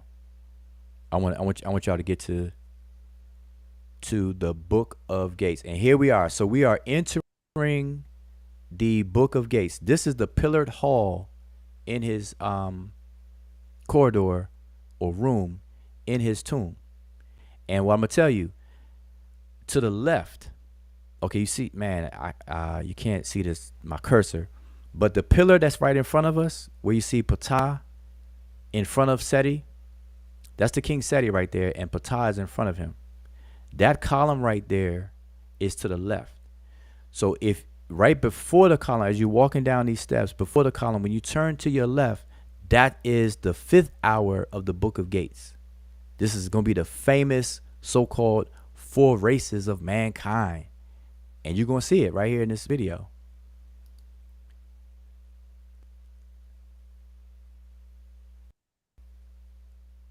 So now the camera's going to pan to the left, and I'm going to try to pause it. It's a little blurry.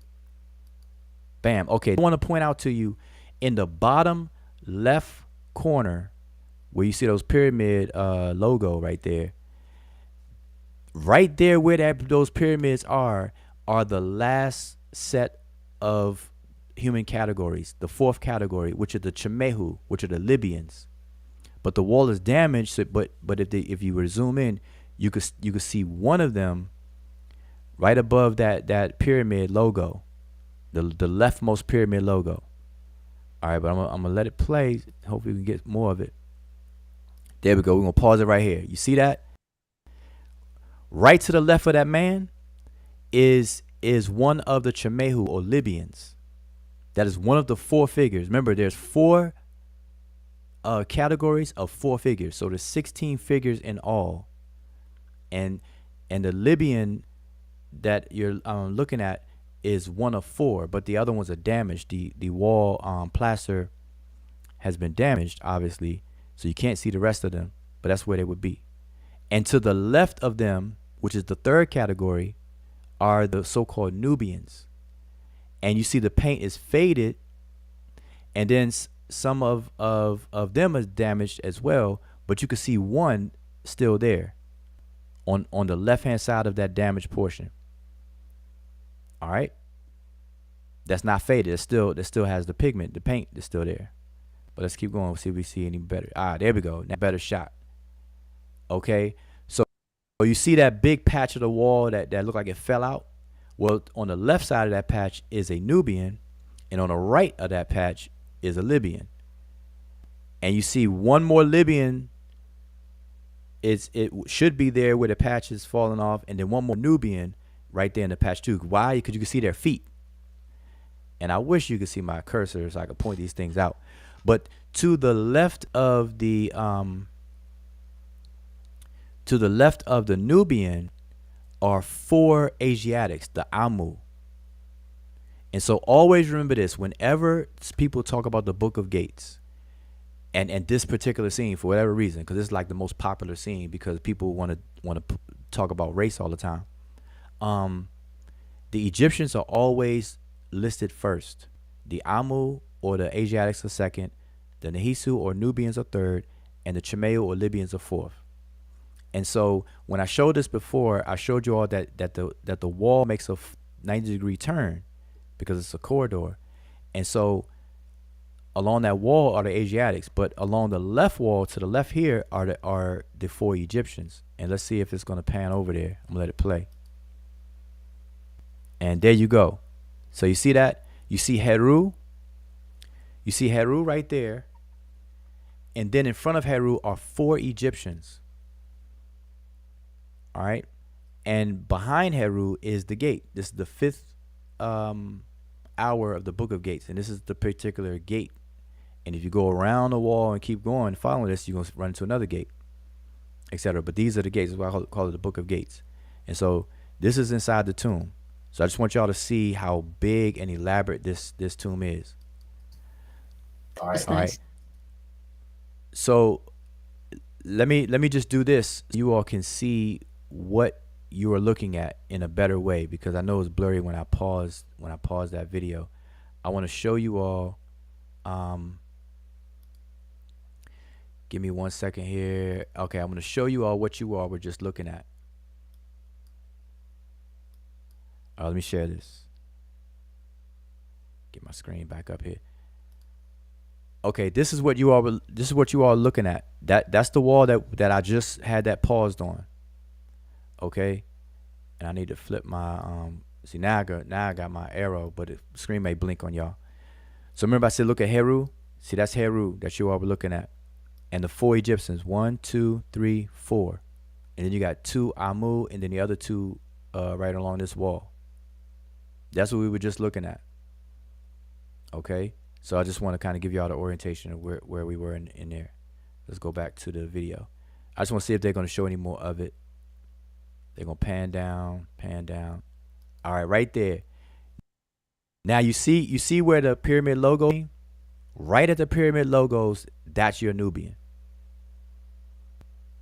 And then the wall it has damage, and then there's a figure there. Then there's more damage. Well, that figure, that second figure is a Chimehu or Libyan.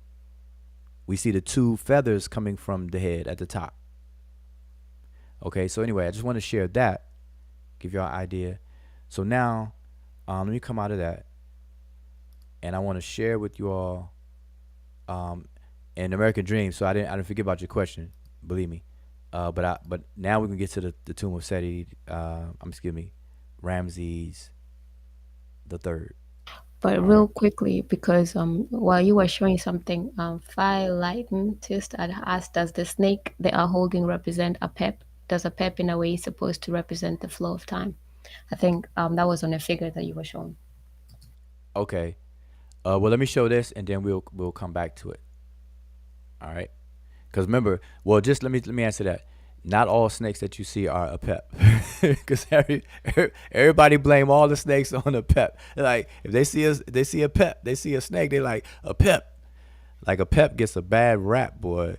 Like everything is a pep. They forget about Mehen, the protector serpents. I mean, it's a whole lot of things, but we can come back to that. I just don't want everybody to think that all the snakes that people see are a pep. Okay, let me mute this one and try to find. Okay. All right, so now I want to share this one. So this is Ramses the Third tomb, and I'm trying to forward this. Okay, so it's showing still shots of the Amduat. Now look how elaborate this tomb is. Look how long that corridor is. Look at that. I mean, listen. People got to understand what's going on here. Look at that. Twisting all the way around. Look, you walk down, and they only allow, it's like right there in that corridor, right where that man is sitting, right there is the pillared hall where you're going to see the Book of Gates. And so anyway, let's let the video keep going. I'm going to probably forward it. I just want to show you all where the Book of Gates is. Okay, so he's walking down. So this man is walking down the steps. Now, where he is, right there where he is, right to his left is going to be the Book of Gates. Excuse me, the 5th hour of the Book of Gates, because the Book of Gates is all around the whole wall. But to his left, right where he is going to be the 5th hour, where you see these 16 figures. And in fact, you could see the Nubian figure in the shot already. Look at the far left above that wooden railing right there. And I know y'all can't see my cursor, and but hopefully y'all can figure that out. But let me let it play. So he's walking down, and so now they're showing a picture of that corridor where he is. That's amazing. But let's keep going. Now that's right in front. That's like as you're walking down, if you look up right there and you see Ramses. Now, so American Dream, let me say this, that or I don't know if you asked that or the other person asked about whatever. But Ramses the Third tomb originally wasn't his tomb. Okay, it started off to be his father, I believe. I don't know why his name escapes me. Let me see, who is his father? Somebody look up Ramses the Third's father, because whoever his father is, that is who Setnakhet. That's it. Setnakhet. This was originally Setnakhet's tomb, and then it became Ramses the third tomb.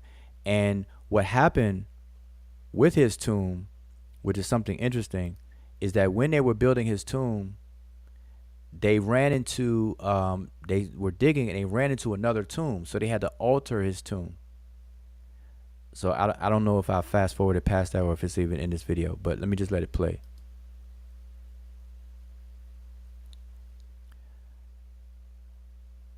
All right, let me forward it. Okay, so here's a diagram. Let me pause this. Can I pause it? Can I pause it? Can I pause it? All right, here we go. Okay, so, and man, you can't see my cursor, but this is the corridor that he's walking down, right? And that first pillar where you see the arrow where it says Ptah and the arrow pointing to it, Ptah is on that side of that pillar. Ramses himself is on the two sides, and then Ra Har Aketi is on the opposite end. Okay, that's that first pillar. Now, opposite of the name Ramses, on the wall that's in pink, is where the 5th hour of the Book of Gates starts. And you're going to see a group of 4 figures that are the Egyptians. And then if you make that 90-degree turn down the wall where it says the Book of Gates 5th hour, that word over there, along that wall, you're going to see the Amu, the Nubian or Nehisiu, and the Chemehu, who are the Asiatics, Nubians, and Libyans. The Egyptians are on the other wall adjacent, but the other 3 groups are along the longer wall. So I'm just trying to get y'all orientated. So let me let it play. So, okay, there's Khepri. They say Thoth, Thoth Lunar, but it's Jehuti. Here's Ramses the third, Atum, Ramses again. That's tomb. So we can look at it. We can see the. Y'all can't see my cursor, but we see his. We see his name, so we know who this is because we can see his name. That's Atum. We see Jed Medew in Atum, etc., etc. So let's keep going. That's Ramses again, both sides.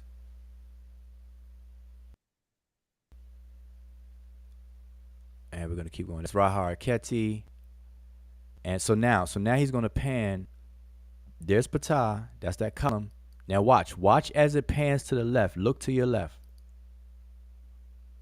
Right there, bam. Do you see the Nubian?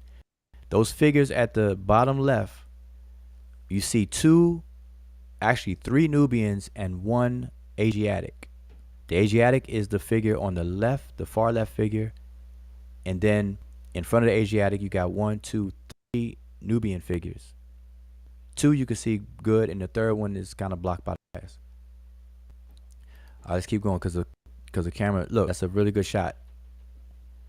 So you see the figures along the wall.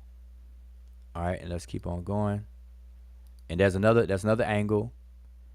So straight ahead, if you look straight ahead, you're gonna see Jehudi straight ahead. But look to the left of that column that Jehudi's standing there. And look at the figures. Those are the Nubians.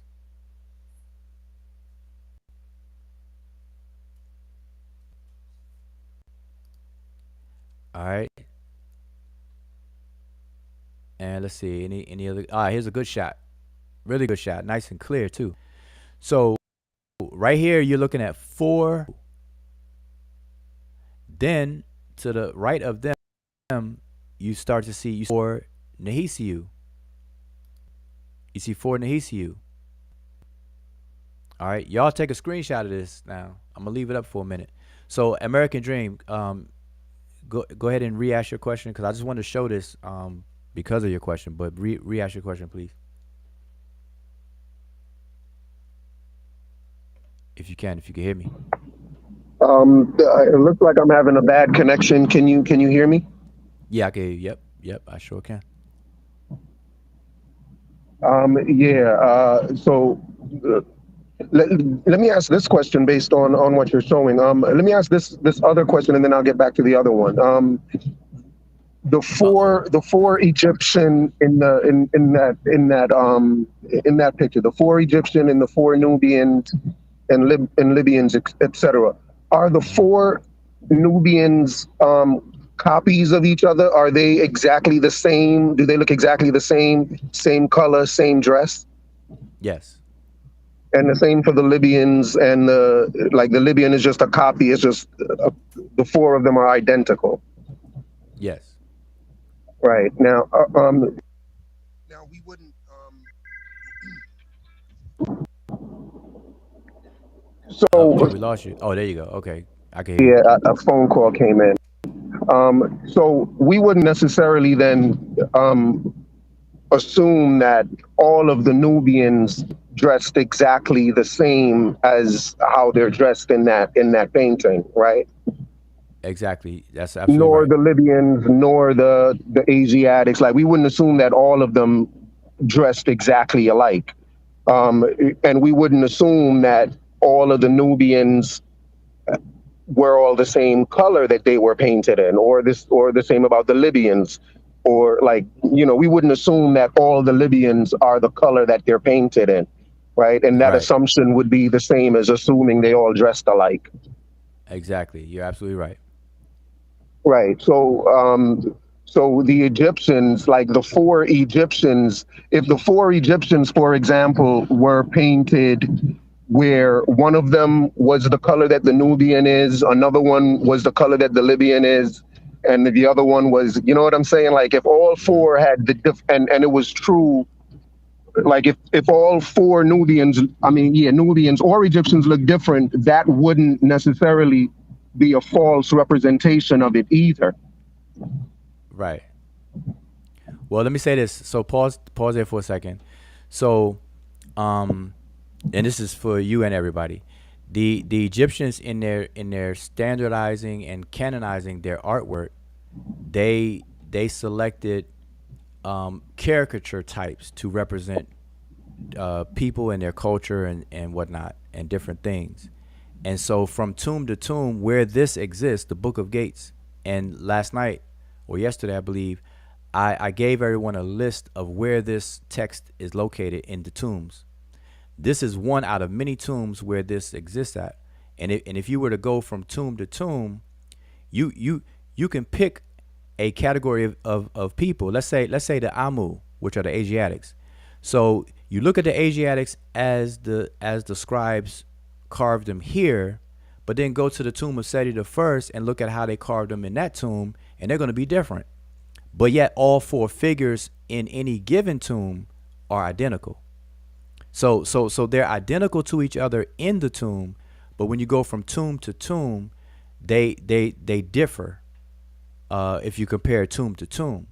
And so to speak to what you're saying, um, they know that all Nehisiu people did not look alike. They knew all of the Asiatic or Amu people didn't look alike. They knew all of them, the Egyptians themselves didn't look alike. But they chose a stylized standard way to represent each of these. And so and they made a point to distinguish each category of or community of people or culture of people from one another. But with the exception of this particular tomb, which is Ramses the third tomb, they they um they broke tradition.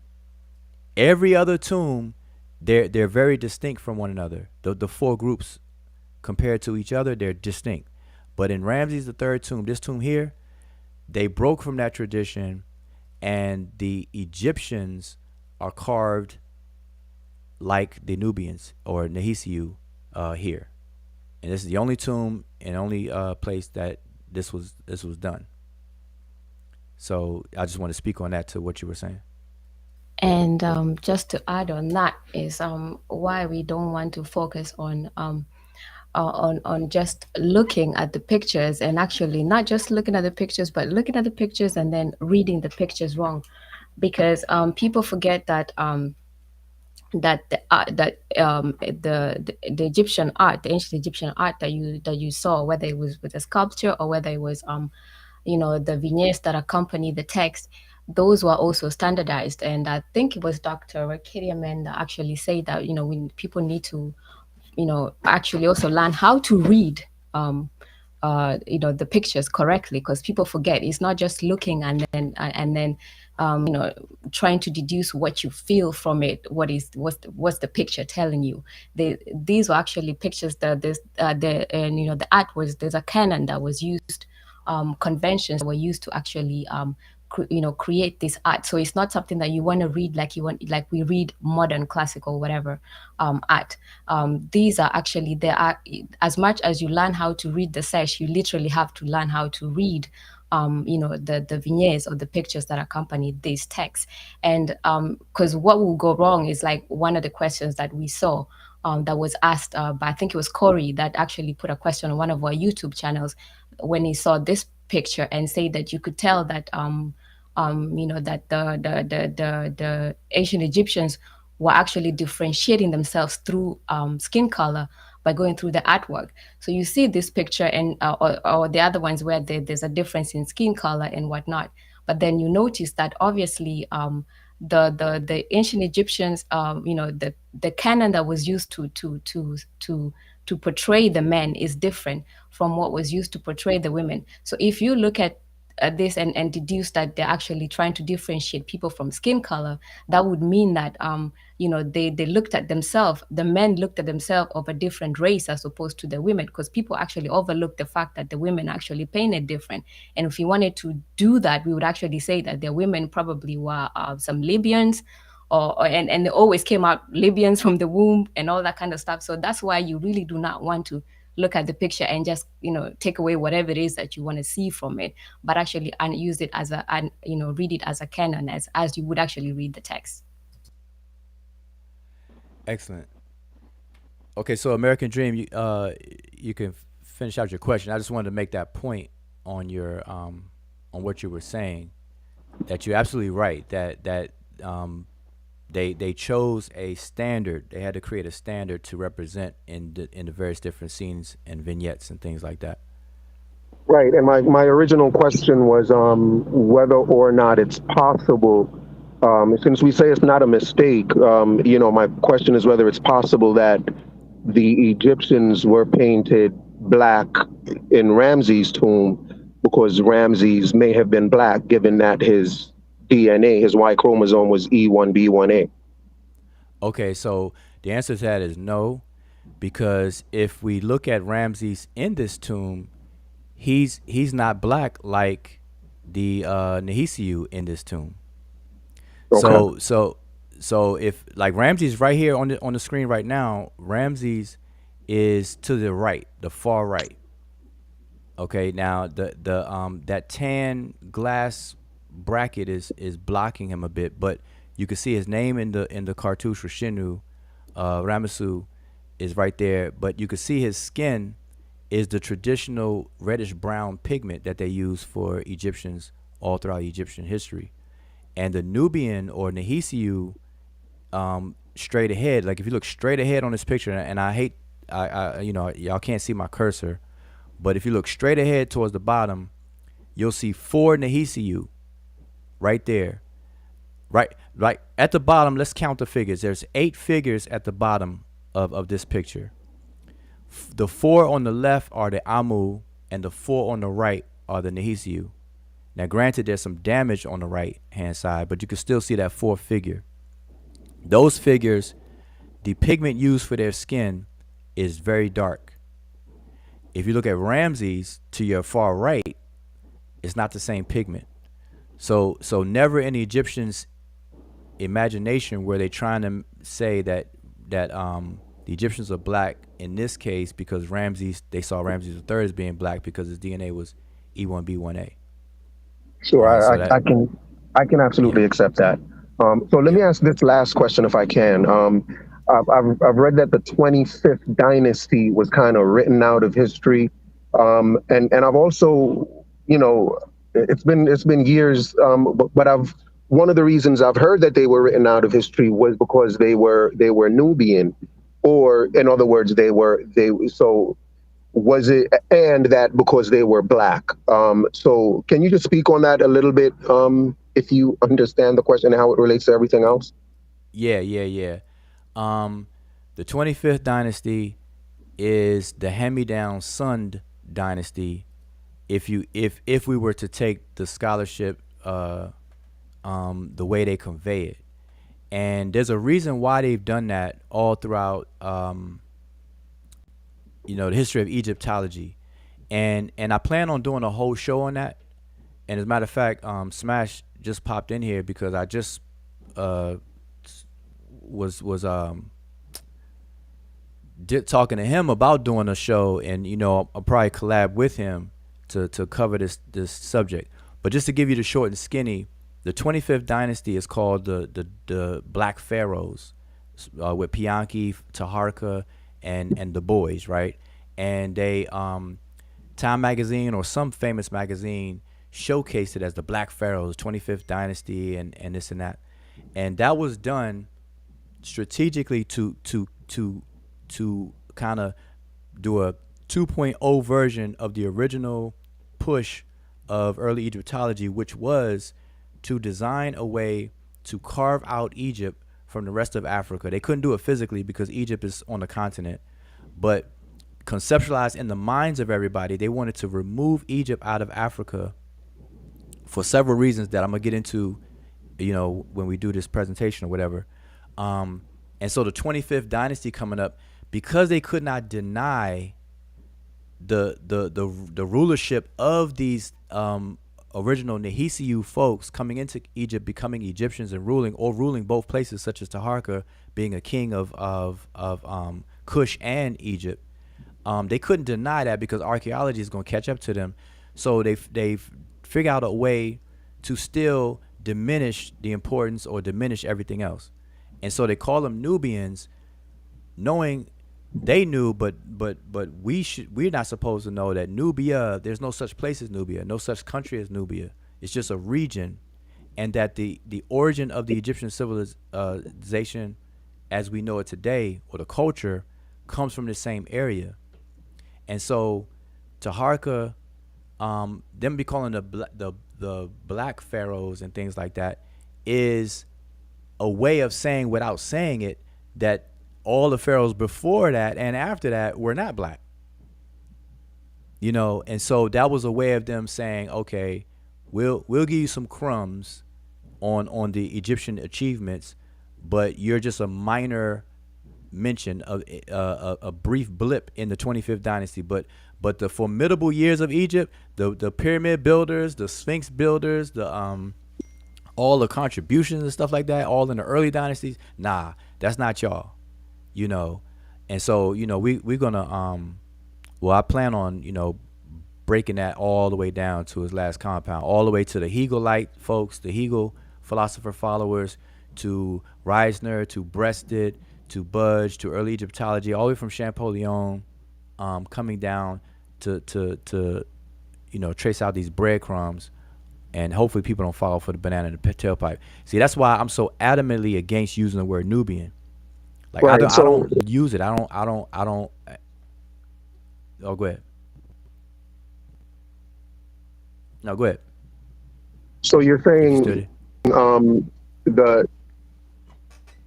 Sorry, am I breaking up again? No, go. I can hear you now. Go ahead. Can you hear me, bro? Okay, so yep. You're saying that the 25th, the 26th dynasty that followed the 25th, they didn't. 26th and 27th and dynasties were the ones that tried to write the 5th dynasty out of history. And so did they refer to them as the Black Pharaohs, or did just the contemporary writers today in Time magazine referring to them as Black Pharaohs? It's just the contemporary writers and scholars referring to the Black Pharaohs.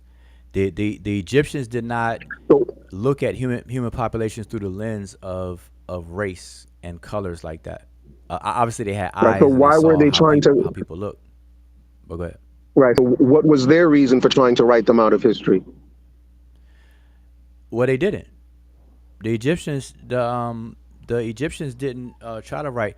No different than them trying to write Hatshepsut out of, like, if we're gonna call it that, Hatshepsut is people, they tried to write Hatshepsut out of history, her kingship, and she did a whole lot for the country. I mean Egypt prospered under her rulership, And then Right. other kings, even Akhenaten, they Right. definitely tried to get rid of him out of history. So it had nothing to do with color. They did that for the. I mean, you got sons. You got a heir to the throne who will write his father out Right. of and take over tombs. Like for example, Seti the first, not his tomb but his temple in Abju and Abydos. Ramses the second is his son. Ramses the second was like, all right, pops, you didn't finish your temple, so listen, I'm gonna take this thing over, and I'm gonna leave your name, in the beginning parts, but everything else I'm commandeering that bad boy, and that's exactly what he did. He took Right. everything. Right. That So makes so I'm sense. so I'm just saying it wasn't about a racial thing or color thing at all. It was Sure. just the politics. It's look at it this way. Even today in the United States, we got two primary political parties, Democrats and Republicans. So when there's a Democrat president in office like Obama, and then you got a Republican president come after like Trump, the current president or Trump as a Republican, he gonna try to downplay and say everything that the previous administration messed up on, and they're gonna try to diminish, and then the current administration is supposed to be all that in a bag of chips. So we still do that a little bit today when it comes to the responsible party for a large group of people. You want to outdo your previous predecessor, and Right. some people respected it and wanted to add on, but some people wanted to just diminish and crush and just it's all about them. Yeah, that makes perfect sense. I've even understood that some of the some pharaohs tried to do more than write others out of history. They tried to even prevent them from getting into the afterlife. So what you're saying makes, and they tried to do that for a bunch of different reasons, and Well, none of them. so let me ask you a question now. How does one prevent someone from having an afterlife? It's just a sidebar question. I'm gonna see if you know the answer. Oh wow. Because because I just read about it very recently. Because I know that that's what they did with Queen T after she attempted to kill Ramses. Um, um, Yeah. what did they do? It skips me right now. You're gonna have to All refresh right. my memory. I'll tell you. It's all about removing the name. If they remove your name, that was an attempt, or that was a way in which to prevent somebody from having an afterlife, because the afterlife is completely dependent upon the remembrance of a person's identity called Ren, and we translate his name, but it's the identity of a person. So by removing the name from the memory of the living, that person ceased to exist, and they have no immortality. Wow. So pretty much preventing them from going into the afterlife is the same as writing them out of history. Exactly. That's why Ramses the Wow. second. That's why Ramses the second was like, I'm not playing that. So Ramses the second, when you look at his name carved on his statues and things, his stuff is carved elbow deep. Like you could stick your whole forearm in the glyphs. Like I got pictures where people are sticking their whole arm in the glyphs, and you got birds nests and cats chilling inside the glyphs. That's how deep he carved his name. He's like, nah, nobody's gonna carve my name up out of here. As long as this stone exists, my name is gonna be on it. Right? Because remember, they repurposed statues. Some statues had no names on them at all, but then kings started putting their names on them, claiming it, and then they would plaster over and then repurpose it. Rams was like, nope, not happening. You know, I wish I could show one real fast, but I don't want to take too much time. But yeah, so hopefully Yeah, that satisfy your question and all that. man, absolutely. That and then some. Thank you so much. All Um, right, no yeah, problem. yeah, bro. I'm gonna be out. I'm just gonna continue listening. But again, thank Okay, you so much for your time. all right, no problem. Yes, sir. Appreciate it. Smash, what's good? Smash Rockwell, the Magi Archer. Good dialogue. What's up with y'all? What y'all breaking down right now? I see the two. Hey, you kind of low. I don't know if that's me or. Okay, Sound like your I'm volume's almost. low. I don't know. I might got bad audio. I can hear you, but you just sound real low.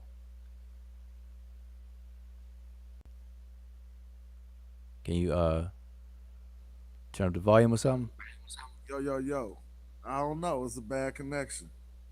Okay, I can hear you better right now. It must be a bad connection. Okay, You can I can hear hear me? myself talk too. Yeah, I can hear you. Nah, I just was looking at y'all breakdown, give it a very good breakdown of that. I've been having time on my hands as well. It seems like this transition from winter to spring is putting a little bit more inside time for me. So I'm just checking it out, chilling. All right, yeah. Well, chime in whenever whenever you want. I'm not gonna be on too long because I'm gonna go live again later. The brother Sadiq wants to share some information on Egypt in Africa and things like that. So I'm looking forward to that. So we probably be an hour. Share something for about an hour or so later on. So I don't want to be too long right here. Cause I really I went live to just now. We going on 2.5 hours now because I took a break from working. End up being a whole thing. I still haven't even gotten through the whole chat. But yeah, so I'm just letting everybody else drive the conversation. I'm just going through the chat. I'm in the passenger seat, so everybody in the chat is in the driver's seat. So I'm just taking these questions and comments. But what you see on the screen, if you just kind of tuned in, is I paused the video. This is a video I showed the tomb of Seti the First, which is the image in the top left on the screen now, and then the tomb of Ramses the Third, which is at the bottom left. And the point I was making was one, just to show the tomb so people could respect and start to admire this work that these ancient Egyptians put into this stuff. And then the fact that the man, and I wish that okay, I can't show my cursor on the bottom image, but on this one I can. But if you all look at this figure right here, that is the first figure of the group of Amu, who are the Asiatics. And if you look how the Egyptians depicted them in this tomb, which is Seti the First, and then you look on the screen at the bottom left and look to the left, those first four figures on the left hand side of this one are also Amu, and they look different, but they're both set representations of the Amu. So I know the brother American Dream had asked about the way they look, and they look different, and I agreed, as the evidence shows. So it wasn't about being rigid and literal in terms of how these people look. We know that every Amu did not look the same, and every Nehisiu person didn't look the same in Egyptian. Matter of fact, as Emiket said, if we were to take that concept and run with it, that means the Egyptians saw men and women as two different races, because they painted women mostly yellow, a yellowish color, whether it was pale yellow all the way to gold, and then the men reddish brown. So that's silly, and we need for people to just let it go, let race go. Okay, if we stop structuring our conversations around race, and we stop filtering everything through race, we will be better off to even handle racism by letting race go in our conversations and trying to package everything through that. We got to stop that, because that's not the way that it was ever done in human history. Not the DNA. All the people who keep bringing up DNA. Nobody was classifying human beings based on some DNA. They couldn't have. DNA wasn't even mapped until 2003. So it was all about culture, and in the subset of culture, language was the main thing. If you didn't speak my language, that means I can't communicate to you, and if I can't communicate to you, you're not of me. It's just that simple. You're not the same in the same class group as me if I can't communicate to you. So language was like one of the heaviest hitting distinction makers, language, and then all the other trimmings of culture, language, dress, system of values, your mode of food production, your weaponry, your environment, your taboos, all those kinds of things come into what culture is that distinguish folks. So that's that. But I'm gonna try to go down this list. I'm way behind, man. Let's see. I can help you out because I did put two questions on the side that I came across. So there was one from Black Lion Supreme. He was saying, Wujao, in the hymn of Aten, does it not say that Aten created the colors of mankind? We would have to. It'd be better for us to pull up.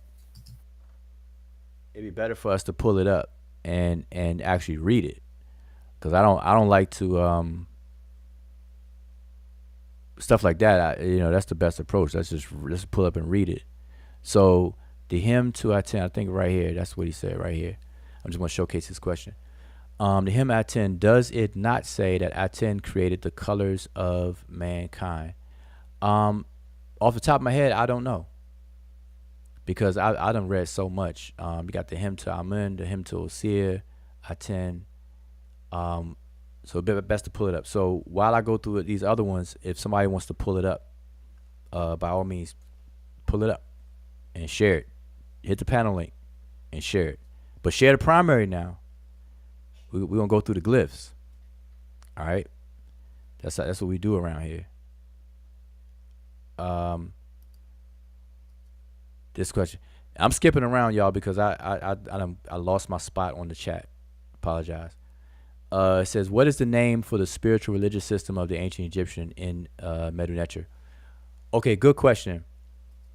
And it's a good question for this reason. In today's time, we see religion as a distinct, separate thing that people do. But in antiquity, there was no such demarcation of religion separate or external to everyday life. So this is why you don't have Egyptian words for religion. There's no Egyptian word that would equate to our modern understanding of how we define religion, because religion to them would more so fit our definition of culture. And that's why people get confused with religion and culture today. So there is no name for that specifically, because it wasn't distinguished. It wasn't separated. It was like to be human, and everything that they did. And so I can tell you this: in Egypt, they use what we call biomimicry or nature mimicry. They mimic nature, and because they understood or tried to understand to the best of their abilities and capabilities back then of how everything comes into existence, and they knew that every action in existence is governed by energy, what we call energy today. Obviously, they didn't use the word energy. And if you understand the laws that govern that, and then you mimic it, you as a human will be just as successful as any item that comes into existence. And so the lifestyle and behavior and value system was based around that. And this is where you get into the origin of Ma'at being the foundation in law, and how it is that people call it the laws of nature. Today we have a more professional term, physics, laws of physics, and so on and so forth, because it's what happens naturally if you understand it and you participate in it. You'll be successful. If you go against it, it's like going against nature, going against things that are not meant to be, and it makes it very difficult. Later on, it gets reinterpreted and so on and so forth as good and bad, evil, good and evil, and stuff like that. But that's where your community morals, your community is based around those principles. And so what underlies a community in or the Egyptian community was Ma'at. But in terms of religion, you got to keep in mind a religion. People try to diss religion And they equate the word religion with pseudo and spookism. And that's a mistake. You should never do that. And don't allow people to do that around you, because everybody has a religion. And religion is absolutely necessary, because what a religion really is your obligation. It's simply a set of obligations you have in your life. The very word religion comes from the Latin word prefix re and legare, which means legare is the word for bind, to bind something, to glue something. And so we say obligation. So what is your obligation to? And everyone has an obligation just to function in life. You obligate yourself to certain things. And so everybody has a religion and does things religiously. And so the way of life that they gave, or that they conducted themselves in ancient Egypt, would be their religion. So it was no separate thing, no different. That's why they don't have a word for it. No different than like today, because all human beings are bipedal. We got two legs. We don't have a word in our everyday vernacular for two legs. We say that we have a word bipedal, but nobody goes around saying that, because it's so normal and natural for us to understand that every human has two legs, unless you're born with there are defects out there, but a natural normal human anatomy, we have two legs. But we don't brag or talk about us having we don't say, hey, I'm a bipedal. We don't walk around like that, because it's so self-evident. So religion to them, or whatever we could identify as religion, was the life itself, their life itself. And in fact, the word Ankh, there's a word Ankh that means oath. And this is the play on the words that sound alike, where your life was your religion, because an oath is an obligation, is a verbal obligation when you take an oath. And the word Ankh is this word, a word Ankh, because it's different words Ankh, but we pronounce it and transliterate it the same. But the Ankh, at the core of the word Ankh, is the ability to tie or bind something. That's why it's a rope. If you look at the old kingdom images of the Ankh, you'll see the loop, and it's a tied knot where the other two parts hang down. And it's the same concept which created the shin and the shinu, which is a rope that protects something from coming in and protects things from going out. And this was a binding or an obligation or some glue. And so life, so when we take an oath, you're in modern times we say, my word is my bond. That's what people say, word is born. People say word is born, but its word is bond. Bond, that's my bond. I'm binding myself by my words. So word is bond, not born. You know what I'm saying? So that's an oath. That's the Ankh, or the word for Ankh. That would be religion. The oaths that people take. All right, but anyway, so I mean, I done went long-winded on that one. I'm scrolling back up, y'all. Let's see. Anything else, MK? You saw something? Because I done lost my place. I definitely lost my place on the chat. No, it was those two that you actually read. So I don't think there was anything else. I could check real quick. All right. So hope y'all like the video. It's still paused right here. Let me let it play. It's such a good spot. I'm putting it full screen on the screen so y'all can take a screenshot. Take a screenshot, because what's in view, let me explain. On the left wall are the remech. On the left wall, those four figures right there on the left are the remech. The first four figures, once you turn that corner, the adjacent wall, the first four figures are the Amu. Those are Asiatics. The next four set are the Nehisiu, which people translate as the Nubians. And then further to the right, not in this shot, would be the Chimehu, which would be the Libyans. And they're always in this order: Egyptians, Asiatics, Nubians, Libyans. Always. Yeah, I definitely hope that after this, we don't get to discuss all this race stuff, because it's a setback, because obviously this is something that is pretty much a distraction, especially if it's relegated to those people who actually would like to move the conversation forward, because everybody else that is stuck on the race issue, actually people who are not very interested in learning the language and the culture, because obviously if your reason for learning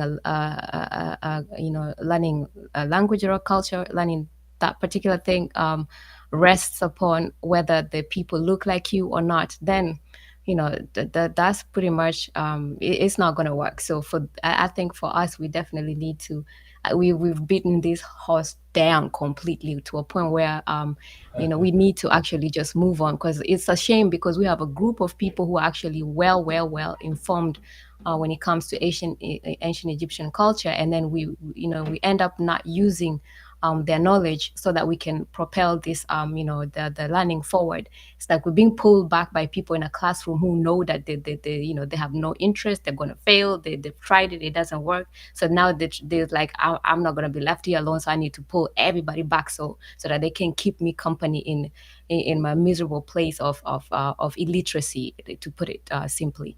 So I think we definitely need to move forward, because there's a whole lot more good stuff that we need to be discussing. But if you still don't get this, there's we have our archives. Asa Emotep has his archive. Smash Rockwell has his archives. Like it's beaten down at this point. So use those archives. They're there for a reason. Definitely.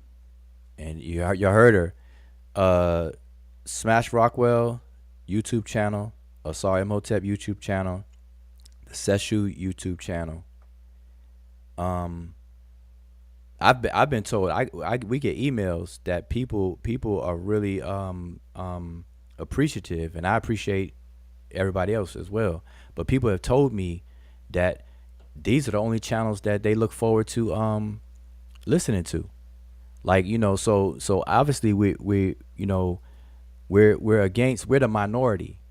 I don't get into the drama stuff and the big back and forth and the same old stuff. I don't do that. And I know Asar and Smash don't get down like that. And we're not the only ones, but I'm saying we rub elbows, and we share each other's platforms and stuff, and everything like that. So it'll be us three, and also the brother Sanjetti. But Sanjetti, he doesn't have like a running a YouTube channel or anything at the moment. But Sanjetti, same applies to him as well.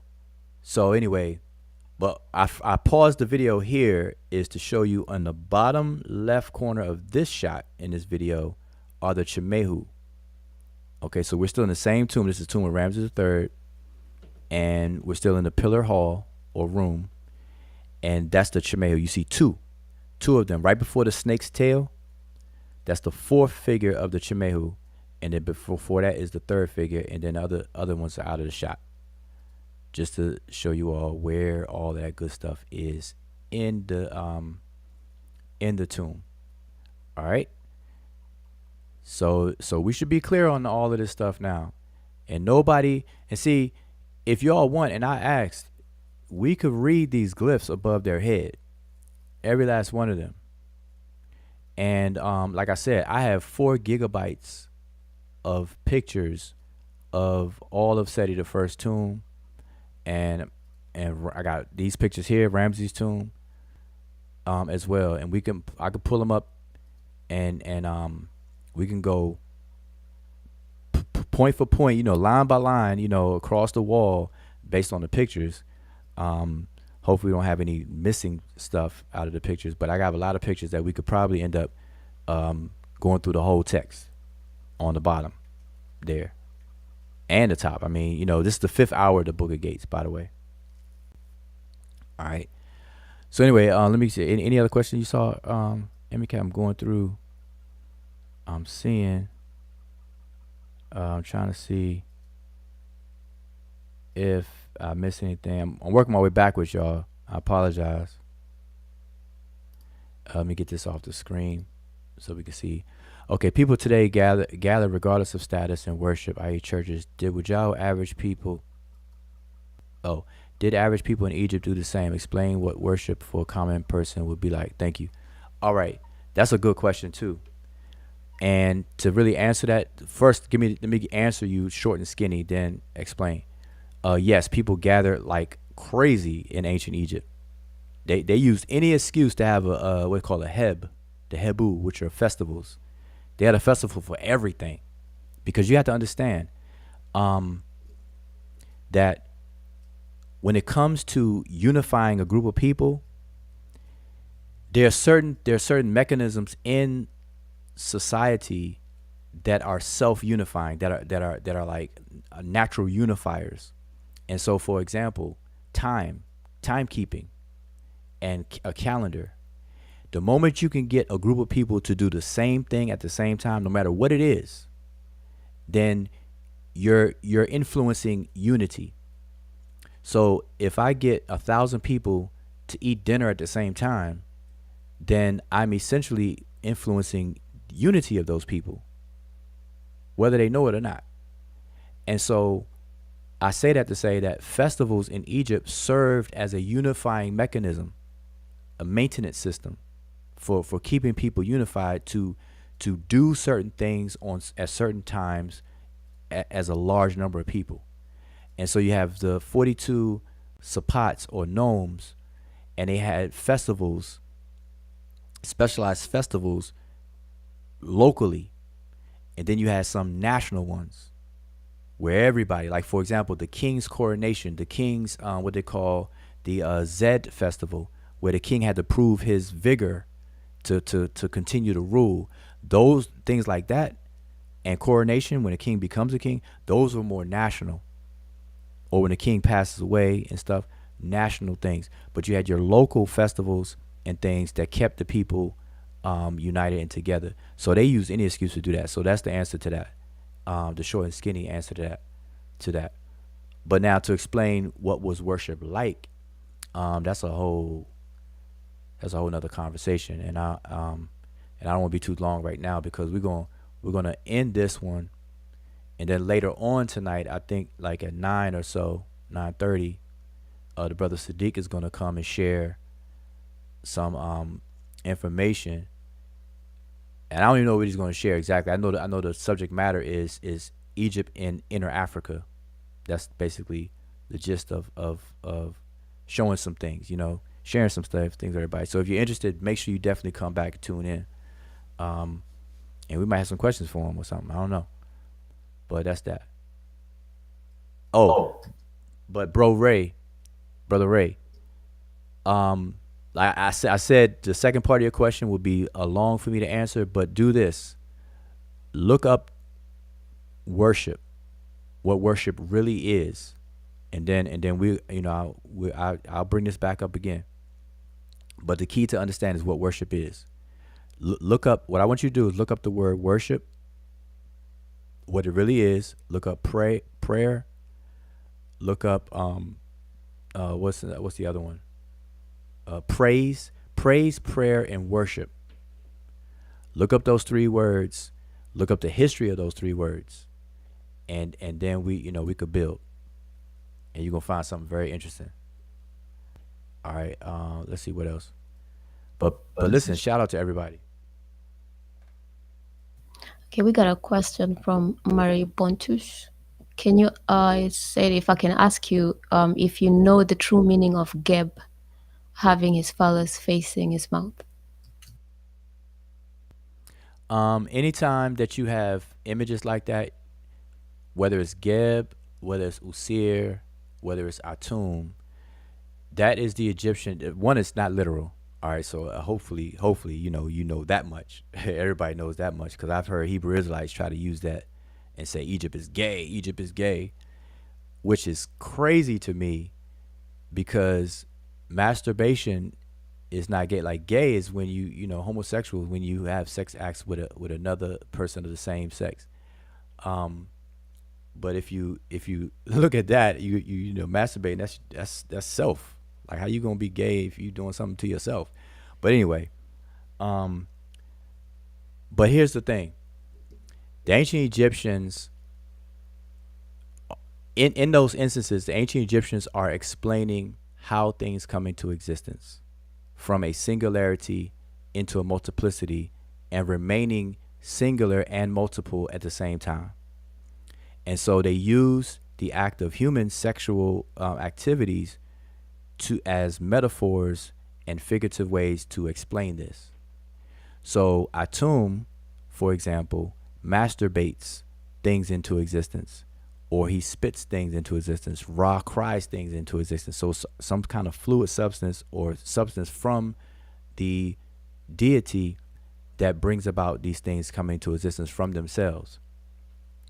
Now, if Atum is alone, or if any deity is by himself, how are you going to copulate to produce something else? So they have to explain that one, you come in, you're self-created, Keper Jesef, which is I came into existence by myself, or I am self-created. If that's the case, how can you create anything else if it's just you? So they use masturbation, or they use autofellatio as a means to explain how a singular entity who is alone can produce multiple entities, how a one can become many.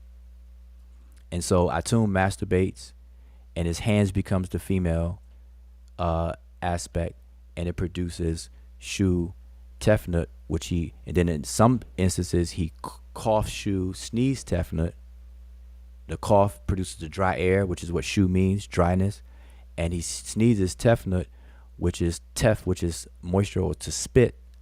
And so you got coughing and spitting is a human act. Now we know no God literally cough somebody out or sneeze somebody out, but these are explained this way because as a means of remembrance and of understanding. It's not to be taken literal. All right. So Geb, having a phallus facing his mouth, the mouth.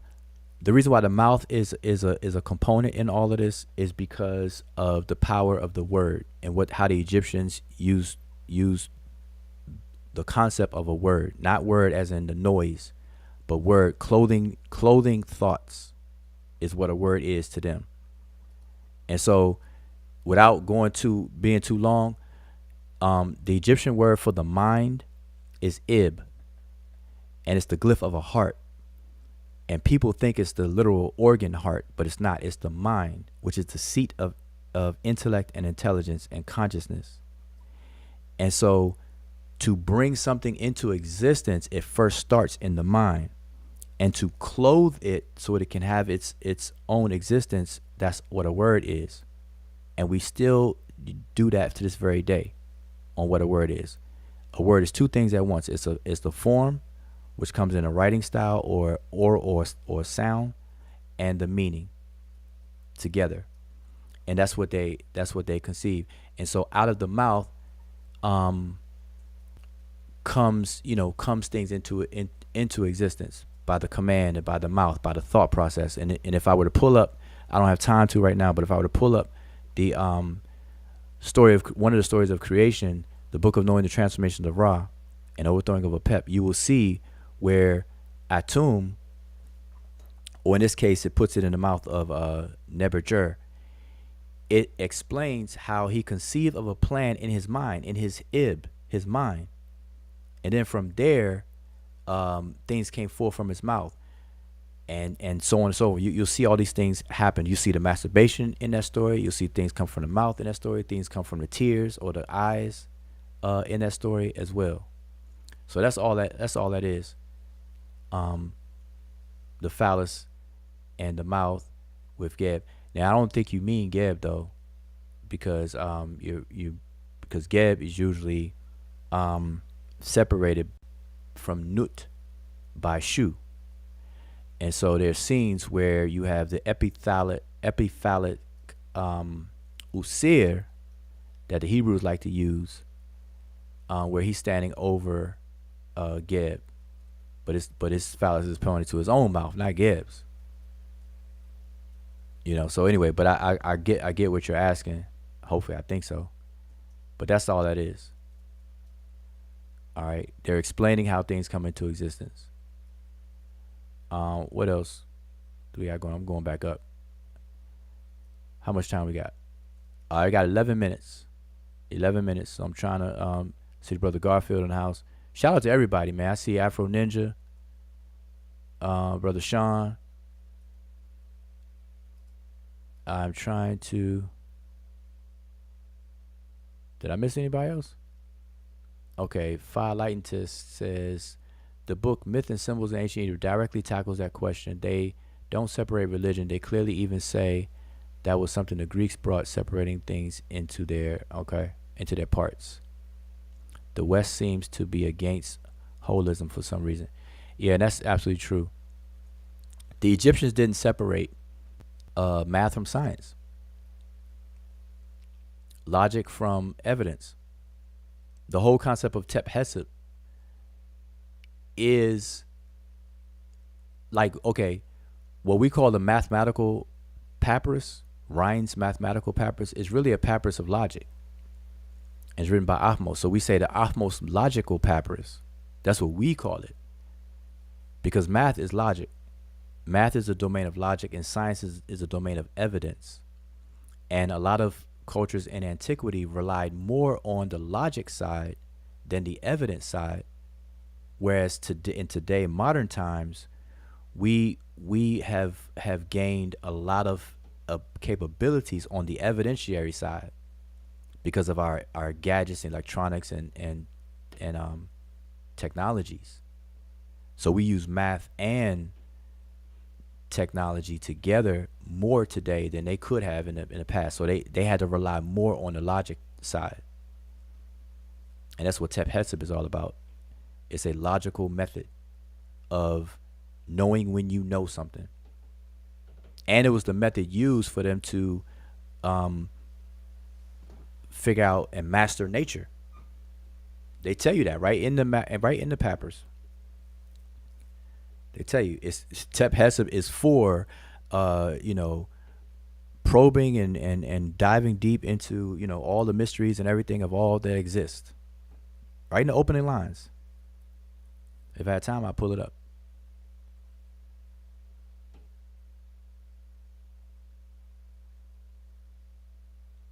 Let's see. What else we got going on? Anybody else am I missing? See, Brother Osar in the house. He said distinguishes the colors, but essentially yes. I'm not sure where I was when that was. That was the hymn of a 10. Oh, okay, the hymn of a 10. Okay. Yeah, yes. Yeah. I don't, yeah, if anybody was able to pull that up, we could go through that. What else? I don't see anything else. I mean, in terms of questions. Let's see, what was this one? Are there ever any light, bright skinned full bloods? I don't know what that question means.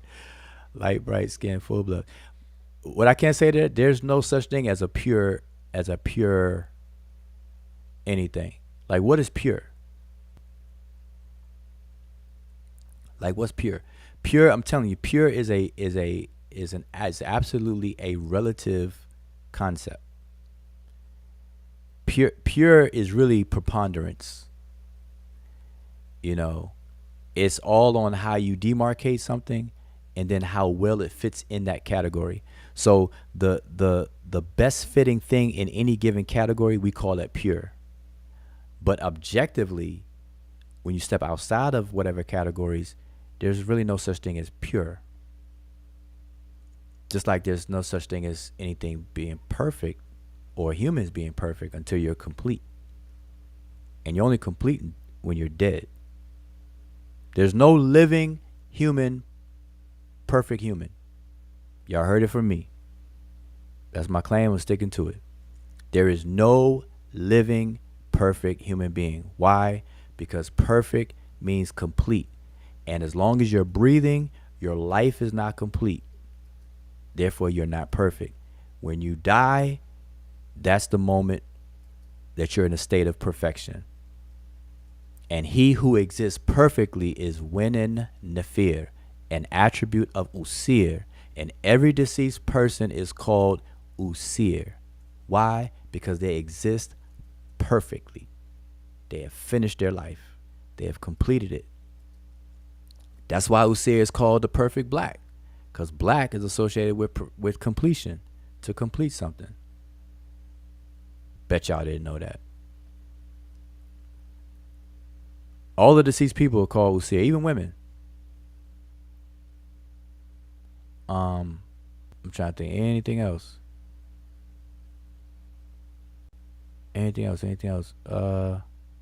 Well, I look like I hit everything.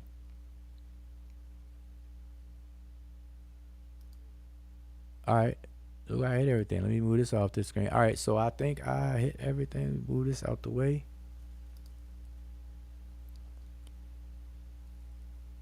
Yeah. So, all right, there you go. There y'all go.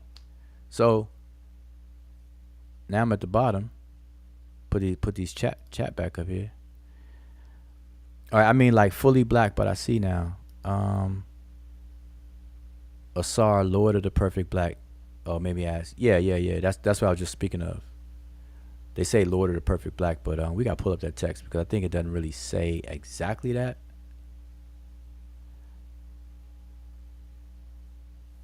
All right. Oh, what's the name of? Oh, yeah, that's another thing. Listen, we don't do any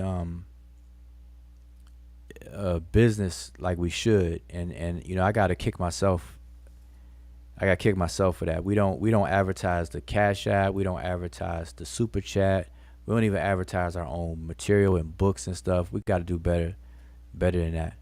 And so I'm not one to emphasize stuff like that, and it that's not necessarily a good thing because this stuff, although it's a passion of mine, like Egypt has been a passion of mine for a minute, for a good minute actually, and doing this stuff is it takes time, and there's so much more I would like to do with a lot of more people too at the same time, and doing research, man, it does become costly because you got to get a lot of books and material, and this stuff is not cheap. I could show you all a 3-volume set. It's like $1,400 that I'm trying to get. I'm seriously trying to get that. So listen, my birthday is April 14th, and I'm gonna create a list, and I'm gonna go live, and the title of the show is gonna be Wujao's birthday list. And if y'all are feeling generous and all that kind of stuff, hey, do your thing. I will gladly appreciate it and welcome all of the offerings. We're gonna call the show Hotep. Offerings. Free will offerings. Hotep, yep. Hotep D the chat. Hotep D chat. That's what we're gonna call it. Hotep D chat. Let's see, anybody else? Any books? Yeah. Any books? And matter of fact, let me show y'all. My current book that I'm working on. I've been working on, and if any of you all are writing books, one, I encourage it. I encourage people to write books. But let's not pretend. Like, don't downplay it. Don't slouch it. Don't think it's a slouch. Don't think it's like easy where you just open up a word processor and just start typing. Don't do that. But I do encourage people to write books though. Go through the process. learn all the things you need to do, the technical aspect of it, the form of your work, and then the content, especially the content. I encourage people to write books. And what you can do is start from your notes. Like whatever you're studying, take notes. Take really good notes and then organize your notes. And trust me, your notes will become the bones and cement for a book. Just organize it. That's how it starts. Take really good notes on whatever you're doing. What I was going to show though was our books and things. So let me see. Where do I have it? That's a shame. I don't even have it like quick draw McGraw. I can't even like whip it out show it real fast. But I do have, boy, I'm telling you, I got a presentation that got 600 slides. Y'all are not ready for that. Y'all are not ready for that. We'll get there though. We'll get there. 600 slide presentation. Y'all think I'm MC Iron Lung now? Please. If I went through these 600 slides, that'd be a whole. That's like it'd be like season 1 of Ujao explaining whatever. Then we take a break and have season 2.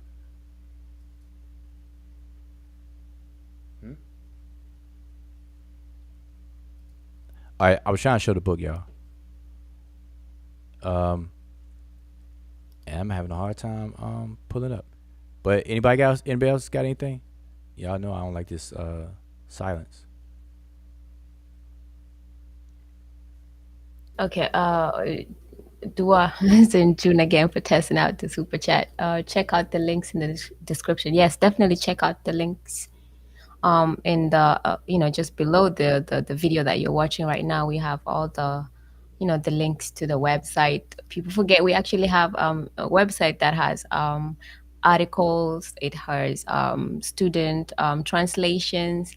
You have some tools that you can use like the glyph lists and things of that nature. So that's seshmeronetcher.com. The links are actually on the below the description on the description page or below the video. So you have that for the books. The beginner's book is also there. The decipherment book that we did is also there. The penmanship is also there. So all the links that you need are actually there. So check that out. All right, Yeah, good. do a June for that. Okay, I'm just trying to pull up.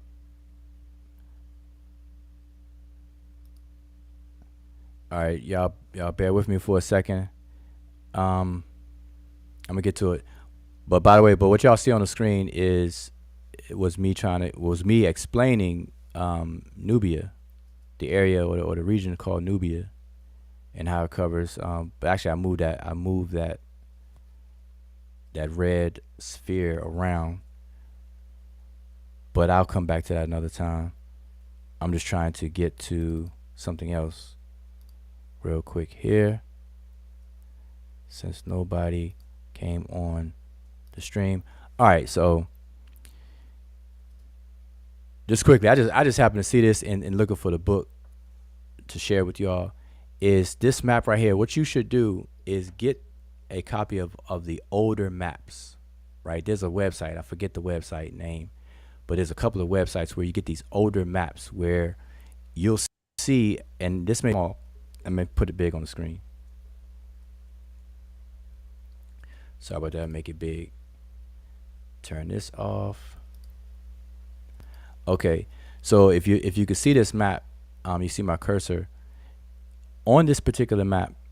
You see how they divided Africa up, and you have, and y'all probably can't see it very well. That's why I encourage you, like, look up older maps. I forget what the website and names of these are.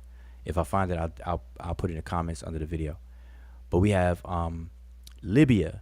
This whole area is called Libya. Okay, up here was called Africa. Africa.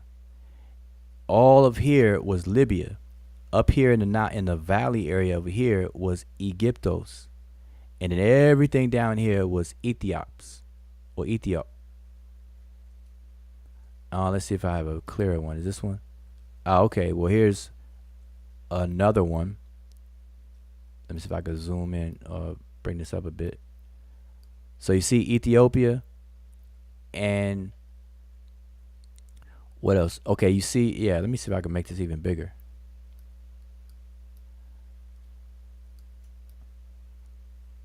Okay, you see the Mediterranean Sea. You see Egypt right here. You see Tripoli right here, written right here. You see Bornu written here.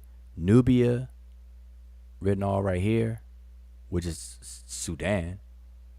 You see the word Negroes right here. You see Ghana, what is it? Ghanan or Gohan. Um, Look where it says. It says Sudan Negritia. Sudan Negritia. Look at all that. All that was Sudan. All the way over here. Then you got Ethiopia, Upper Guinea. Anyway, so it's just I just happen to just see this right now, but it's interesting to see the naming conventions and things over time in these maps. And people want to argue over imaginary borders and things like that in these conversations. But anyway, but check all that good stuff out. Shrink this back down. Y'all check that good stuff out. But what I was getting into is that's a nice picture of neat. But it's the books. People want to share the books. And if y'all want to get into some glyphs and some exercise, definitely that's what we're here for as well. I mean, that's what we do. We do that all day, every day, and any day. I'm trying to show you all the book, and I can't believe for our own books I'm having a hard time finding. Oh yeah. Um. Okay. Here's a quick sidebar. Listen. I got like these slides of 600. I'm just looking at them. Some catching my attention. I want y'all to see what this arrow is. This yellow arrow. This is pointing to the word. Let me ask y'all. I'm not even gonna tell you. I'm gonna put y'all to work. What is that yellow arrow pointing to? Anybody? Anybody in the chat? What is the yellow arrow pointing to? What word is that?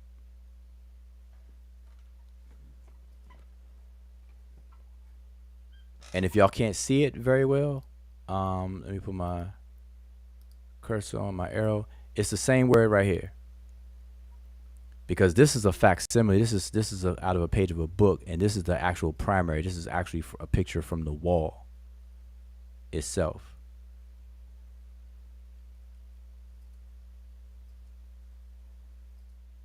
I want anybody to answer the question. All right, June took a stab at it. He says, Amu, nope. But that was a good guess, though. That was a really good guess. No, I'm not the glyph. It is a glyph of an owl. There you go. June hit it. June hit it on the head. Right here. Chemehu. These are the Chemehu. Okay?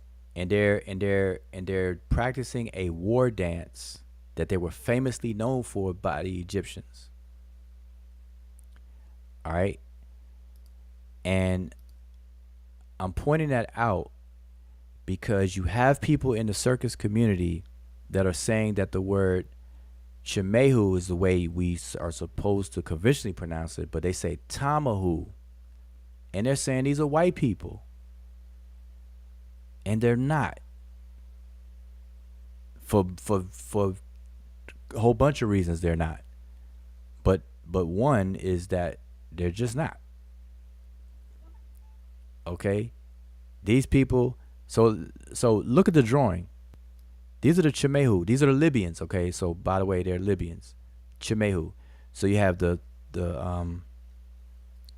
owl, the pestle, T, M, the owl, twisted flax for the H. We transliterate this glyph as an H. We have the quail chick transliterate as a W. Then you have two sets of determinatives with the throw stick and the three single strokes. That's the word Chemehu. And the word here, Ibu, in Chemehu. So y'all can get a little lesson here. Ibu in Chemehu. What does that say? It says the dance by the Chemehu. So this whole scene is displaying their dance. The dances or the dance by Chemehu, the Libyans. All right, let me show y'all how these look. All right, now remember, now let me ask y'all. Type 1, if you've heard people in the circus community, aka conscious community, say Tamahu means white people or Europeans. Type 1. Let me see. I want to know if I'm just misreading this stuff. I know there's a delay. I want to know. Type 1 if you've heard anybody in the circus community, conscious community, say that the word Tamahu, or they refer to Europeans or white people as Tamahu. All right, I see the ones going, the ones going up. All right, that's enough. So okay, I'm not crazy. Well, listen, whenever y'all see it from this day forward, whenever y'all hear or see somebody say that, and if you can, respectfully correct them. Tell them that the word Tamahu does not mean Europeans or white people. It is a word that the Egyptians used for the Libyans. And here's some extra sauce on it. Libya, or the people in Libya, were divided into two major categories. One category of Libyans was the Chemehu, and the second category are the Chehinu. Okay, Chehinu, Chemehu. Neither one was white or European. They're Libyans.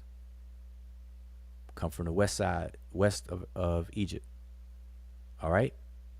What you're seeing on the screen are examples of Chemehu. Look at their hair. Y'all peep that? But let me show you another picture, because I'm setting y'all up. Bam!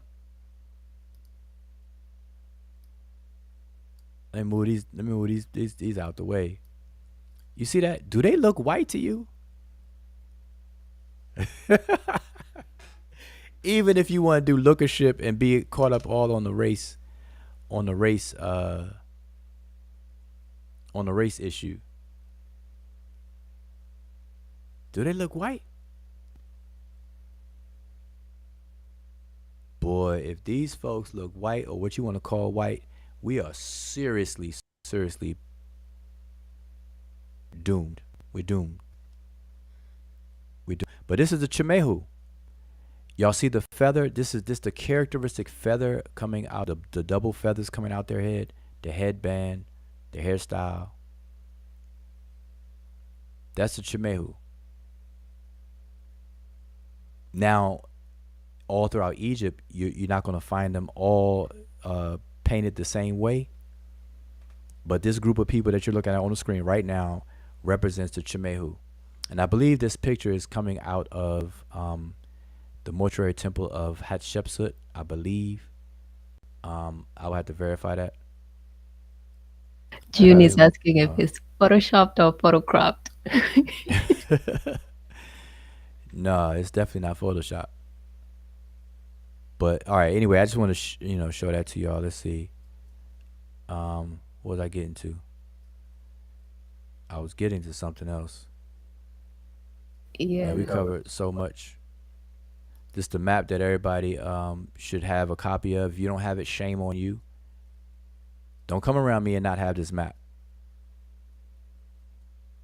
You can get it from Wikipedia. Go to Wikipedia and type in, I believe, look up gnomes of Egypt or something like that, and then download this map. All right. If you don't have it, don't come around me talking about. Don't come around me talking about no places and stuff like that. Egypt. If you don't have this map, get the map. What else?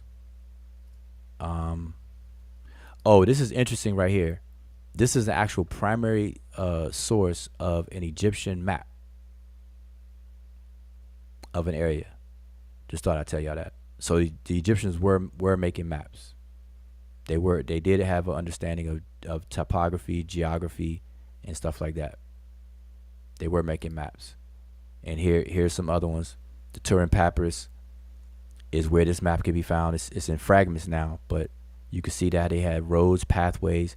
These are the trading networks. Matter of fact, this one here is specifically definitely dealing with trading routes and stuff like that. These are like state secrets. We can talk about that another time. What else do we have going on here? Oh, here's another one. I'm just sharing y'all some random stuff until I can find a picture of this book. But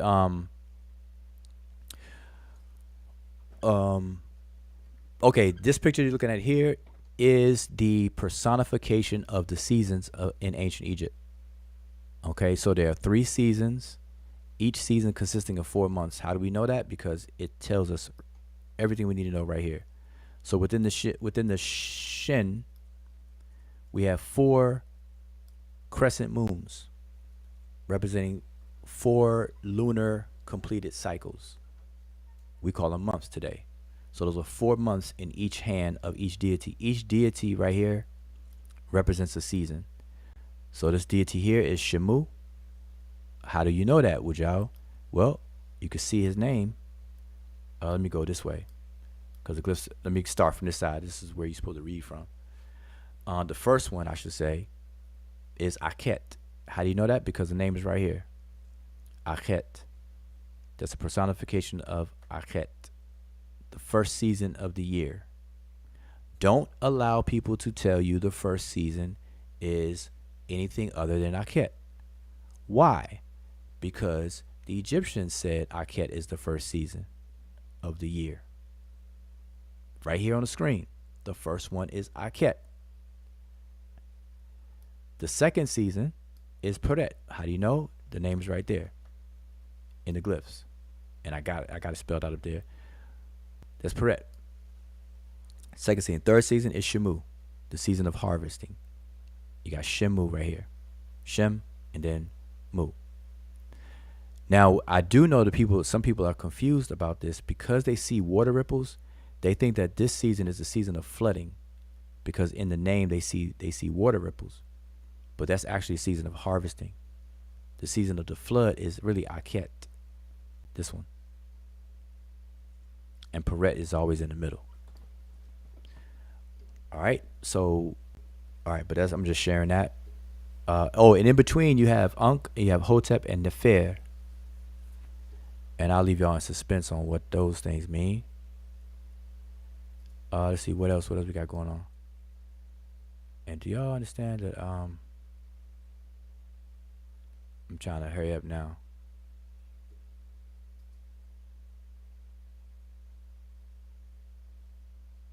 All right, here we go. This is what I was looking for right here. Here are some books that you all can support and get. In the top left is the Beginner's Introduction to Medew Netcher. That's the textbook that I made for the beginners study in classes. You can get that book and learn on your own. And the classes that I have right now are self-paced. And we're going to start really pushing the class. For anybody who's serious about it, we're going to really push it because we're going to get a whole group of people to advance to the grammar. But that's the first book. The second book is Has the Egyptian Hieroglyphic Writing System Been Deciphered? A Rebuttal to Walter Williams. If you want to know all about decipherment, what it means, and the answer to that question, where we totally refute every claim that Walter Williams had related to the writing system, point for point. Get that book. That's the book that got Seti shook. All right, that's the book that got Seti and young Pharaoh shook. They were scared of this of that book right there. All right, I know how y'all like drama. So if y'all want a little bit of drama, get that book right there. The third book is Simplified, Sesh, Medew, Netcher, Penmanship, a lesson in Egyptian handwriting, book number 1. That book explains and breaks down and teaches you how to write and draw what's called the monoliterals. These are glyphs that represent single consonants, and they are 24 or 25, depending on who you talk to, because some people count the double reed leaf as a glyph. But it tells you how to draw all of those monoliterals. That's definitely a good book, and it goes into the scribal profession, like the aesthetics, the quadrant system that they had, and everything like that. Definitely get that book. All these books are on Amazon. Just type in the title, you'll find it.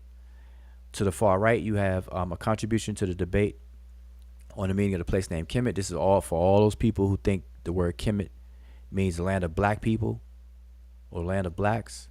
It does not. And we demonstrate that in the book, in this book here. All right. And that's being expounded on, I believe, by the brother Sarmotep in his upcoming work as well. At the bottom, this is the book I'm working on. It's not finished, but it's going to be, it's called The Ancient Egyptian Orthography and Grammar. It's going to be the first edition. It's going to be a synchronic descriptive grammar of the older speech of Kemet. So you're going to have Sesh, Medew, Netcher, which is the writing system, and Rani Kemet, which is the spoken language, all in one. So when I finally finish that book, it's going to supersede the beginner's book that you see at the top. It's going to have everything in it. That's why it's fat, and I'm going to change the trim size, the size, because I don't like fat. I don't know about y'all. I don't like fat books that look like a brick. Because when you try to read the book, you gotta like crease the pages and stuff. I don't do that. So it's pretty big. I'm not even finished with it. But it's so I'm gonna make the trim size bigger, the dimensions bigger.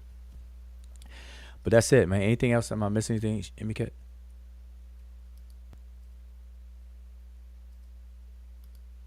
Well, yeah, not really. I think I answered the questions that came through. So I think the last one was Firelighten was asking. I think you wanted to know when we say eloquent speech, that would be Medew Nefer for eloquent speech, if that's what you were looking for. I'm not sure.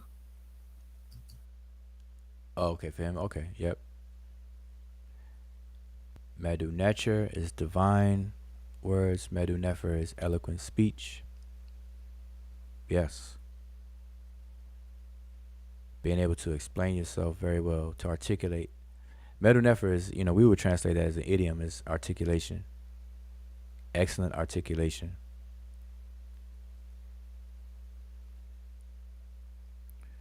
Anything else? That's it. What time is it? All right, we got 8 minutes. 8 minutes max. Okay. Yes. He was asking. I think you had the seasons. That was there Nefer. There was a Nefer sign on it. So you're saying, I was wondering if that was Nefer referred to for their third season. Yeah, when I said it, I said I'm gonna leave y'all hanging on that. I'm not gonna explain it, but that's correct. You had an Ankh, you had a Hotep, and you had Nefer. But I had that on the screen. Yep.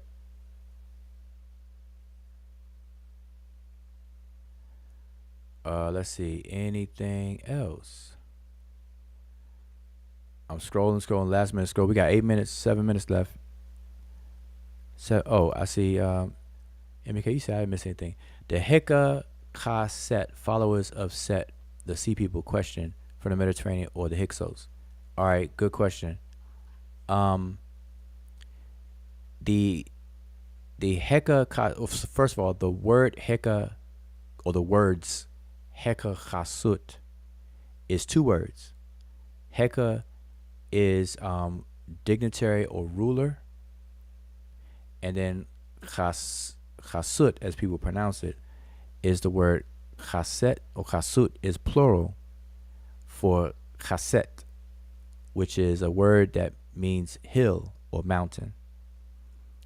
And it came to mean foreigner because of the geography of ancient Egypt, where the hills were the natural borders for the where everybody lived in Egypt. Everything beyond the hills was foreign to the Egyptians, so the word for hill became equated to the word for foreigner. And so Hekakasut together is foreign dignitaries or foreign rulers, or better yet, important people from over there. You from over there. But so no, not necessarily Mediterranean. And proof of that is that the older use of the word Hikakasut was applied to the Nehisiu, which are south, the opposite direction from the Mediterranean. Okay, so Hikakasut is not a race. It's not a genotype. When everybody bring up these genes and DNA and all these haplogroups and stuff, man, y'all have to do. Listen, you all gonna have to start speaking up. But anyway, the Hikakasut, originally the oldest use of the word Hikakasut was for the people in Ta-Nehisi. People like to call Nubians. Then it got applied to the people coming in from the Levant area, Middle East. Later. So no, they're not the sea people. They're not Mediterranean specifically or anything like that. But yeah, that is the word that they use for Hyksos. So hopefully that answers all those questions right there. Let me see. Keep going up. Keep going up. Hebrews. Oh, and Brother Wade said, okay, let's see right here. He says, north and west of Egypt.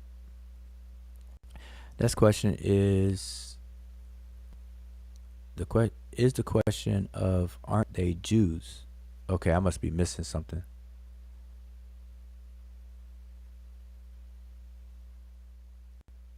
Yeah, brother Ray, you got to re-answer your question because I don't see your full question.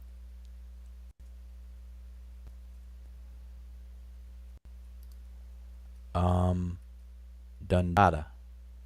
You know damn well that Brother Jabari is not going to accept the correction. Oh. Well, I have confidence in Jabari. I don't know Jabari, but from what I've seen from him, Jabari is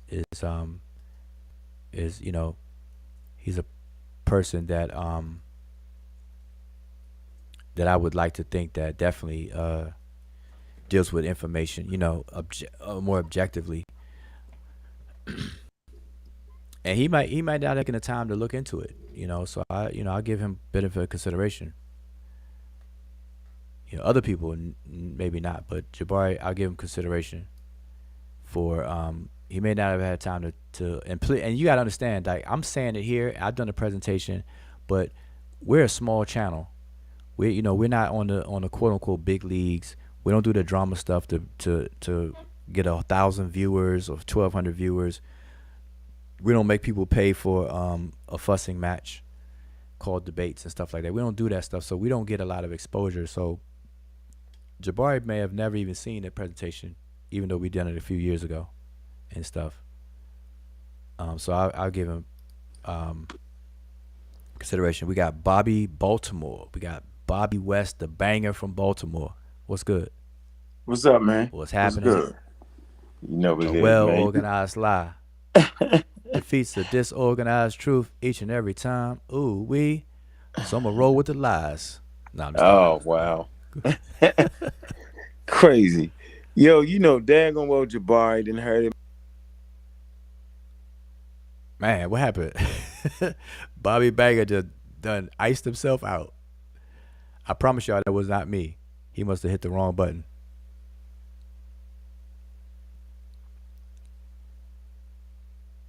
He gonna have to come back. It sounded like he was gonna repeat what the other person said. Let's see. Okay, I guess that's it, man. Let's see. Anything else? Anything at the bottom? Yeah, Tamika said he'll come back. Yeah, we had a few. I spotted two more, but I'm not sure if those be our table for the next time. Did you answer the one of I don't know if it was from Pride Latin. What was the purpose behind the cult centers in Kemet? Did you touch on that one? The The cult cult centers. Yeah, the call centers in Kemet, what was the criteria based on for a person to live in a particular call center? Well, okay,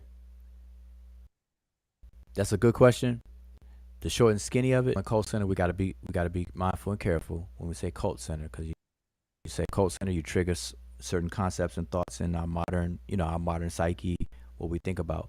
But the Sappats, there was 42 Sappats, 20 in the south, 22 in the north, or I might have it reversed, maybe 20 in the north and 22 in the south. I'm pretty sure it was 20 in the south, 22 in the north.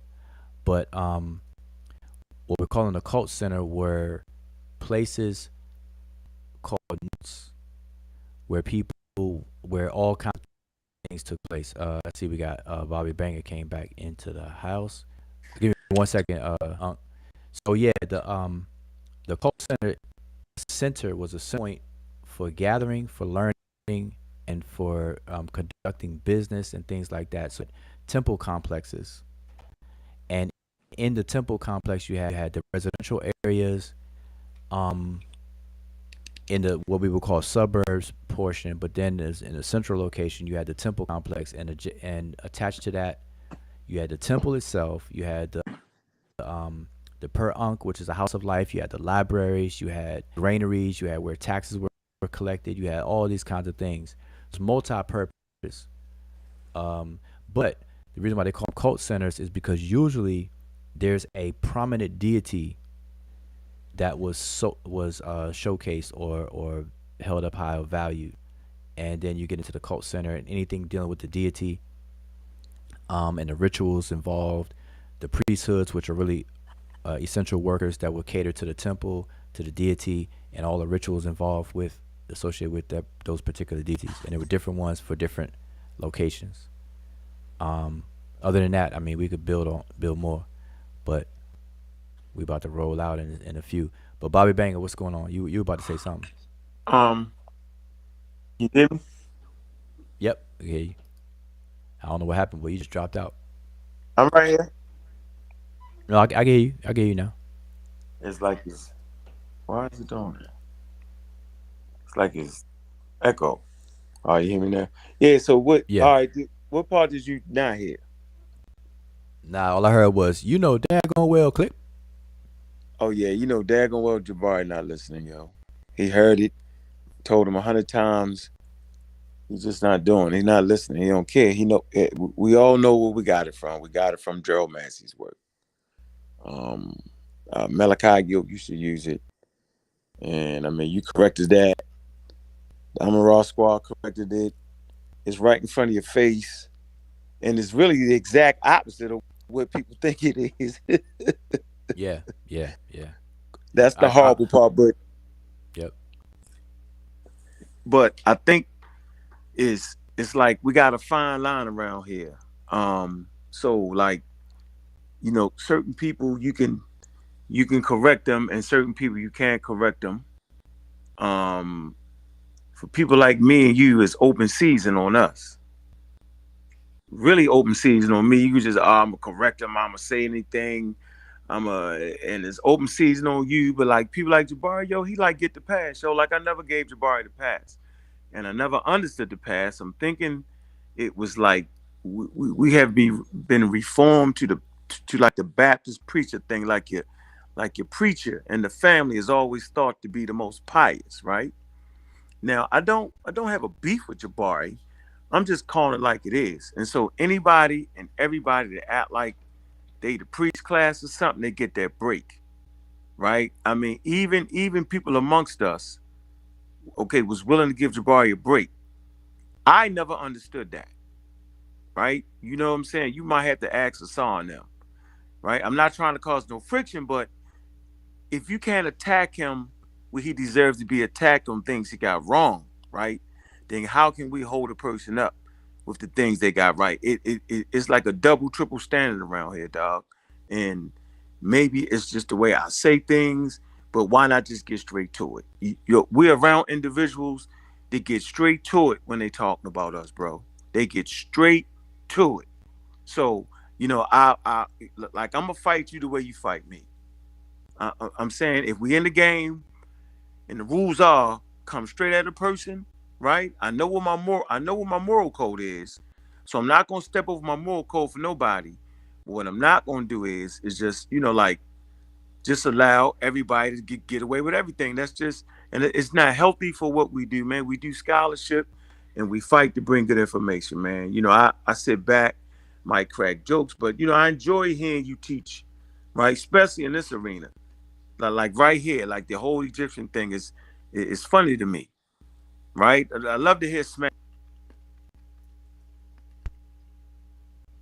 Uh-oh, we're losing. Be long-winded on the situation, but the reality of the situation is, bro, like, yeah, Jabari knew what it is, man, and he continued to teach the wrongs. He continues to teach the wrong thing, right? Like nobody will stand up. Like Shinjedi should really pull him to the side and say, "Look, man, stop that. That's not what that is. Here's the glyph. This is what it is, and that's what it is." So maybe I'm gonna blame. Yeah, I'm gonna blame him for that. I'm gonna blame Shinjedi for that. Like Shinjedi, that's your man, yo. Tell your Well, man wrong. but I've addressed it on Facebook. I've done a video on it. It's in the archives, and I mention it now every time I hear it. So We're gonna but call see, him like, up, yo. I'm gonna get but you on like the I was phone. I'm saying, gonna call him up.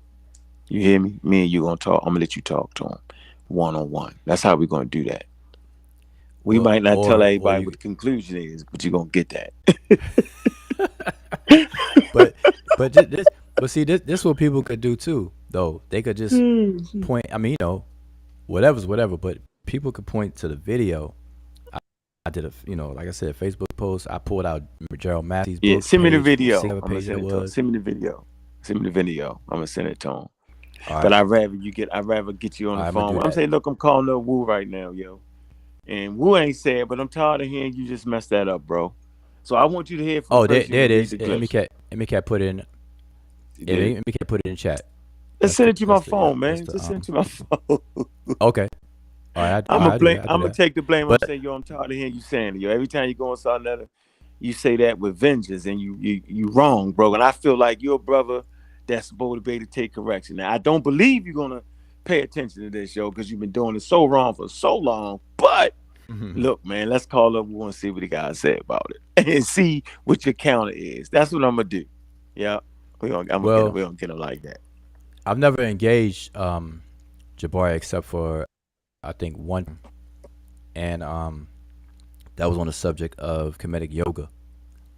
I When remember I that. when I did the whole comedic yoga thing, and I think that Remember that. there's an elder brother who's like very very like a leader in the comedic yoga community. He has a lot of Yeah, they hate workshops you. and stuff. Yeah, they Yeah, he hate you. came. Yeah, he came on the video and was like very very defensive on that. But Yeah. he couldn't refute anything I was saying. But he was very very defensive, and I wasn't. And I was trying not. Well, I wasn't coming at them like that. But Jabari stepped in. Nope.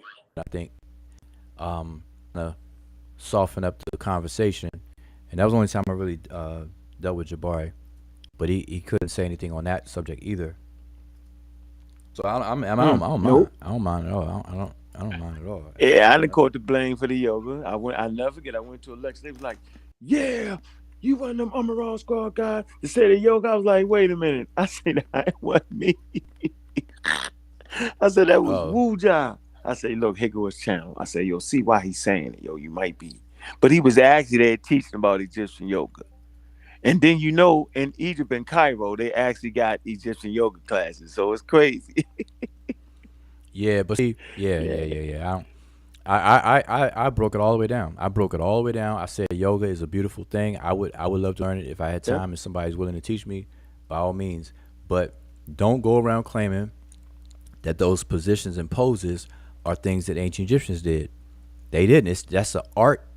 People are mimicking an artistic style called aspective art. I proved it, Mm-hmm. demonstrated, end of story. That's it. They can keep That's doing it, good. but You, just don't do that. Same thing with Tamahu. Tamahu don't mean white people. Like the word exists, Tamahu, and then yeah. Massey confused it. Massey says it's the filthy humans, filthy white people. He break it down Yeah. as filthy white people in his Yeah. book, Yeah. He but went all the way with it. it doesn't mean that it's the Egyptians. It's like calling Egyptians white. Right. Crazy. You know what I like to hear from you though? You and Emma. I like to hear y'all do either write a book or actually do a couple videos on Egyptian art. And yeah, you know what I'm saying? Because I think that's great confusion in that. Yeah. Yup, like the symbolic. What part of it is symbolic? What part of it is actually representing? You know what I'm saying? Like, Mm-hmm. what are they really talking about? Like, why the yellow color? Why the white? Why this? Why that? I know you've touched on it, but I haven't Mm-hmm. seen it all in one place. I'd like to Yeah. hear that Now from you. you're right. Yeah. We could do that, but you're right. We haven't done it in one place. But I'm trying to pull up something Yep. so I can show you something. Uh, right here, right now. This is what I mentioned earlier. For Mhm. those, let me move this comment. Well, y'all can still see it. Okay, this is for what my comment earlier, like a long time ago. I had mentioned that the way to deny somebody immortality, and I'm gonna do a show about this because we're gonna get into this ancestor veneration stuff, and I know people are not gonna like it, but hey, we're gonna deal with it. But but the afterlife, heaven, the afterlife, hell, immortality, all that stuff, we're gonna cover that. But the point I made earlier was that the key to immortality is your name. And earlier I said Ramses was not playing around. He made sure that he had everlasting life or immortality. He carved, this is his name right there. You see his name, Wasir Ma'at Setepen Ra. Excuse me, Wasir Ma'at Ra. Oh, it's not even Setepen Ra. This is the other Ramses. This is Wasir Ma'at Ra Meriamun or Meriamin. Ganisud Biti Wasir Ma'at Ra Meriamin.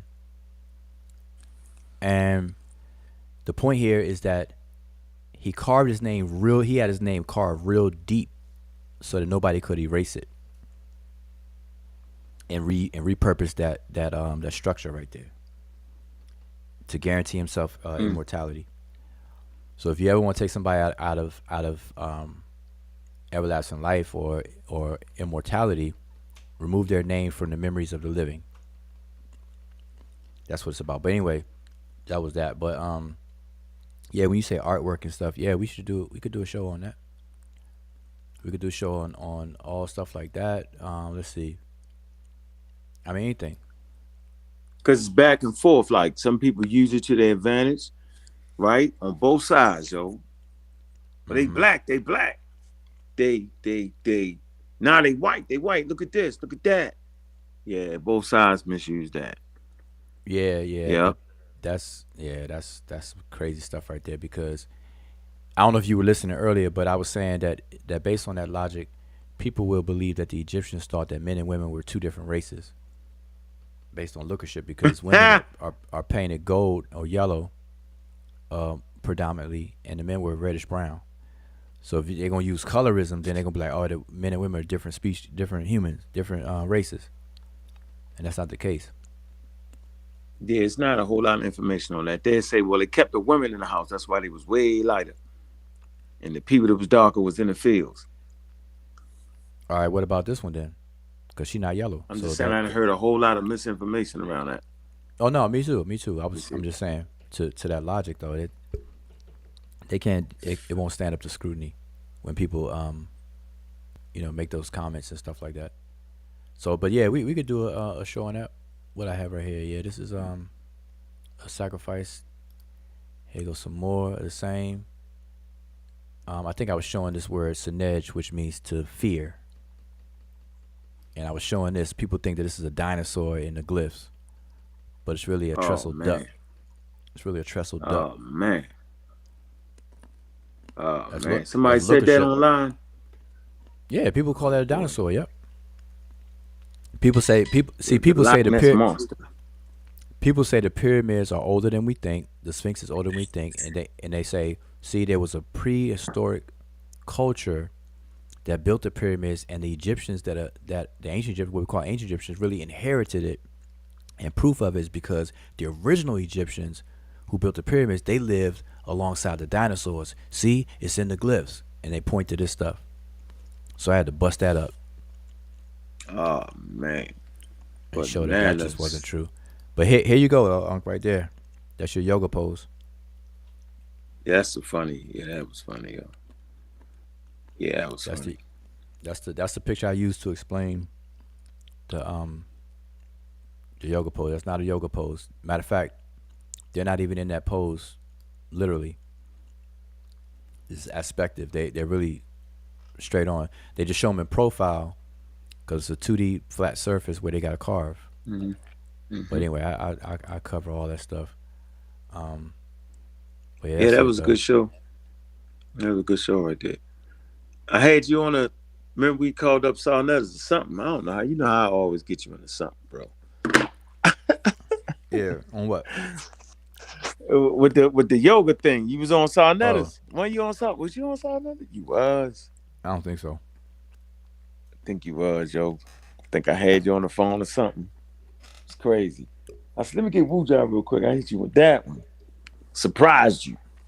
Oh, I don't know. I mean, I stay Hey, ready though, hey, but you know. damn. So we got Yeah. Egypt. Stay ready on God. Get ready. State. We got Egypt. The duality, which is up and down duality, left and right, left bank, right bank, Idebwe. We got top and bottom, Tamehu, Tashamahu. Oh, let me show this because somebody brought this up. Where that map at? Um, I gotta do this. Where's the map? This will be the last thing, man. I'm supposed to have been done left. I'm like behind, brother Sadiq. If you still in the chat, we definitely gonna do it. But let's see. Where's the map? Where's the map when I need it? Ah, here we go. All right. Here's a bigger picture of it. Listen, y'all. If y'all in the chat, if you don't have this map, shame on you. Don't come around me talking about any places in Egypt if you do not have this map. You can get this map on Wikipedia. Go to Wikipedia, type in Egyptian gnomes or whatever, download it. All right. But what I want to show though, I don't know who asked. Somebody inboxed me and asked about Upper and Lower Egypt, and I just want to point some things out. And this will be the last thing I want to point out. On this particular map, they number the gnomes. They got the gnomes numbered. So right here, where my arrow is gnome number 1. All right, gnome number 1 is called. They got the list of them right here. It's called what? Ta Seti. That's the first gnome of Upper Kemet. It is generally in this area where the numbers are. It's in the general area. So it's Kom Ombo, which is called Nubit or Nubit. You see the glyphs right there. This is the word. Oh, okay. Let me get the question off the screen. Sorry about that, y'all. Oh, let me answer this question. So, Five Lightens, real quick. You say you want to understand the characteristic behind each center and to see if people of each center mirrored that deity's personality. Let me give you an example of that. Sekhmet. Sekhmet is the patron deity over calamities, disease, sickness, and healing. And so she's the deity over all the medical physicians. So in her cult center, you have a lot of medical physicians. We would call them MDs today, but a lot of MDs were dealing with her and around her with the cult center and stuff like that. So yes, certain deities were or or cult centers were in a specialized way where the people dealt with that special or character personality, as you put in quotes. So Jehudi is the patron deity over scribes. So you had the scribal institutions in ancient Egypt that was occult centers for Jehudi, and they were dealing with scribal stuff. Sekhmet dealing with medical stuff. Ptah dealing with creativity, technology, or whatever, what we would call technology today, and so on and so forth. So yes, all right. So just want to quickly answer that. Let me take that off the screen. Sorry. So now back to this map. So now y'all can see my arrows. So sorry about that. So these gnomes are numbered, and you see number 1 right there, which is Ta Seti. You see the name of it right here, number 1, the land of the bow. They translate it as Ta Seti. But it's near Kom Ombo, which is the modern city name, I believe. Anciently, is the city of Nebit, which is the word for gold. You see the glyphs right here, Nebit. So this was anciently called Gold Town. So if we would Romanize this word, we would say this is Nubia, or Nubit, Nubia, Nubitia, or we would do something like that. And the people who lived there would be Nubians or Nubitians. But this is in the first nome called Ta Seti. So this is why scholars emphasize the game being played by calling Ta Seti Nubia and all that kind of stuff. People get confused because this is in Egypt. So these Nubians will be Egyptians. But people don't talk about Nubians as if they're Egyptians. They talk about Nubians as if they're other than. All right, so that's that. But I want y'all to look at the gnomes. So in Upper Kemet, which is called Tashima'u as a whole region, the gnomes are spread out. Look how spread out they are. 1, 2, 3. You get 4 up here, 5 and 6 around this bend. 7, 8. So as you go north in a northern direction, the gnomes get closer and closer to each other. All right. Now, the first one is down here, and then the last one of Upper Kemet is the 20th. Oh, excuse me, the 22nd, which is in Dashur. Dashur is near the last nome of Upper Kemet. Then Lower Kemet starts with nome number 1. It's in a circle now. That is where Giza Plateau is, the Great Pyramids, the Sphinx, and Cairo. Cairo and all that stuff is in the first nome of Lower Kemet. And the popular city Mennefer or Memphis. So when people talk about Upper and Lower Kemet, let me shrink this map. I want y'all to notice something. Switch right here. Bring it down. I want y'all to see the whole. I guess that's big enough. Lower Kemet starts here and up. Upper Kemet is from here all the way down to the first cataract, and in between the first and second cataract. Really to where the bottom of this map is hitting the screen. So look how much bigger Upper Kemet is versus Lower Kemet. I want y'all to pay attention to that, because when people argue about, well, where was this artifact found? Where did the culture come from? And we say the South. It should be self-evident, but because they don't have this geography in their mind, they don't understand that when we say the South, it is a big area. And the North is a smaller area. The Egyptians did not divide Egypt evenly. Like there was no, like they didn't do this. Let me put this line right here. They didn't put a line through Egypt like this. Like right here in the middle, just because I want to even out, what I'm looking at. They didn't do that.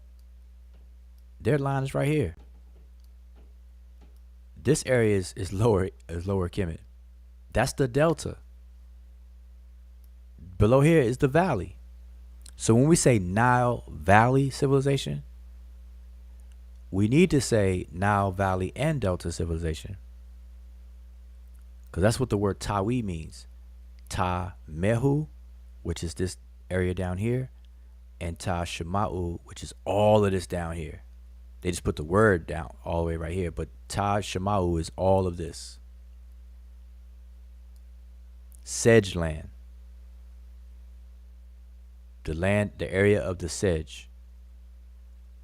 Ta Mehu, Mehu is a word that means submerge, something that is low, and that's exactly what this area represents. It is the part of the kingdom that is low, submerged. Why? Because it's at sea level. As you travel south, you start to go in higher elevation. Higher elevation. The further down you go, start getting into the mountains. And you see where the river doubles back on itself. It goes, then it doubles back on itself. And what's crazy is this map has lower, but they don't have no upper Nubia. Boy, they tricking people. It's almost as if they're calling lower Nubia Wawa. But anyway, I just wanted to point those things out, and then we're gonna be out. So, any last minute words from anybody? Did I miss anything? In the chat, I appreciate you answering the questions. All right, no problem if I lighten this.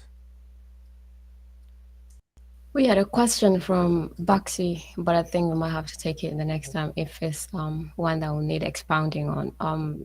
He asked, can you make a clear distinction between the spirit and soul?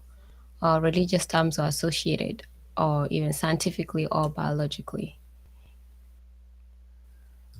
Okay. Now that's a question I always ask, because I ask that to start trouble, spark people. That's on the conversation about ancestors too.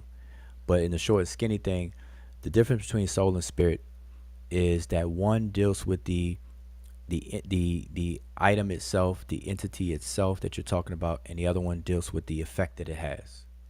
So spirit is from spiritus, which is breath or wind, and the other one deals with, and it's the effects of it. So how it developed conceptually is that it's really all about influence, because when something influences something else but you can't see it, they refer to that as spirit. This is why people think spirits are entities. Depends on who you're talking to. People will say a spirit is an entity, or they say it's energy. And the reason for that is because they metaphorized really wind, because you can't see wind or air, but we know wind or air affects something. It can blow something. And so the wind itself is one thing, but then the act of influence it has by causing something to move is another thing. So the soul is the movement. That's why they say if you can't dance, you don't have, because dancing is a display of movement to a beat. But the spirit, the wind itself, is what causes things to move. That's the causality of it, but then the result of it is the movement. So one is the cause and one is the result. And I could build a whole lot more, but I'll save that for a whole nother conversation, because we're gonna get into ancestors and how ancestors affect the living, and what does it mean, and when people feed the ancestors with food and expect ancestors to do this, that, and the third, what is all that? It ties into what I just said. All right. All right, and then just the last thing. So how do we get a hold of that map? Oh, it's on Wikipedia. I'll pull it up. I'll show it to y'all. Just go to Wikipedia. Let me pull it up first, and I'm gonna share my screen.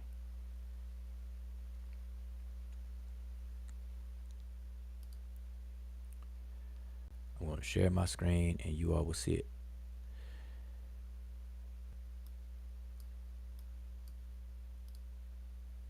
All right, here we go. screen share and go to Wikipedia and type. I gotta remove this message here. Oh, I did want to say something about that message that was up there. But go to Wikipedia, type in gnome.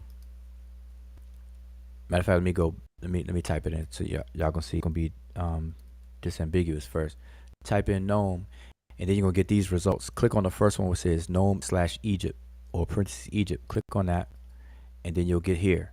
When you get here, look to the right, and that's the map to the right. Just click on the map. It's gonna blow it up, and then you click on it. There you go. It's big as all outdoors. All right, save it. Just go to that and save it. Download it. But that's the map. All right, it's usually in an SVG file, but you can download it in a PNG or JPEG file for all you computer savvy folks out there. All right, so that's that. But it was a comment that I wanted to I done lost the comment now. Ah, here it is. So Corbin Achette says Kemet, the first gnome city where they kind of get their name from Cani, only first Twi, which is Twi, and Kemet first.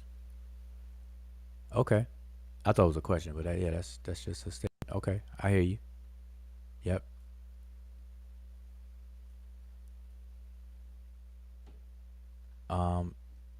Is Amarna within Lower Kemet? That's a good question. I don't think so. As soon as you said it, my picture of Amarna is not in Lower Kemet. But we like to make sure. Let's make sure. I'm going to see. And no, it is not. It is not. It is. I'm trying to see where would it be on this map. Minya. Elamarna, Tel Elamarna. I'm trying to see. Okay, it said it's on the east bank of the river. Let me blow this back up. I can hide that. And this is gonna be the last thing, y'all. I definitely have to go.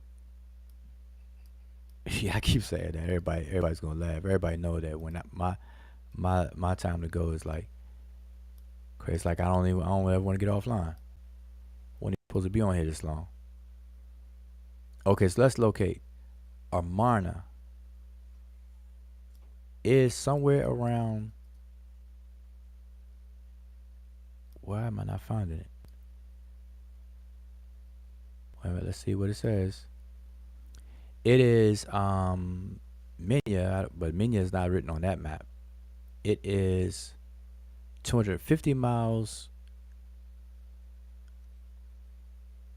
Okay, it's 200 miles south of Cairo. So it's south of Cairo. Let's go back up all the way to Cairo. Cairo is up here.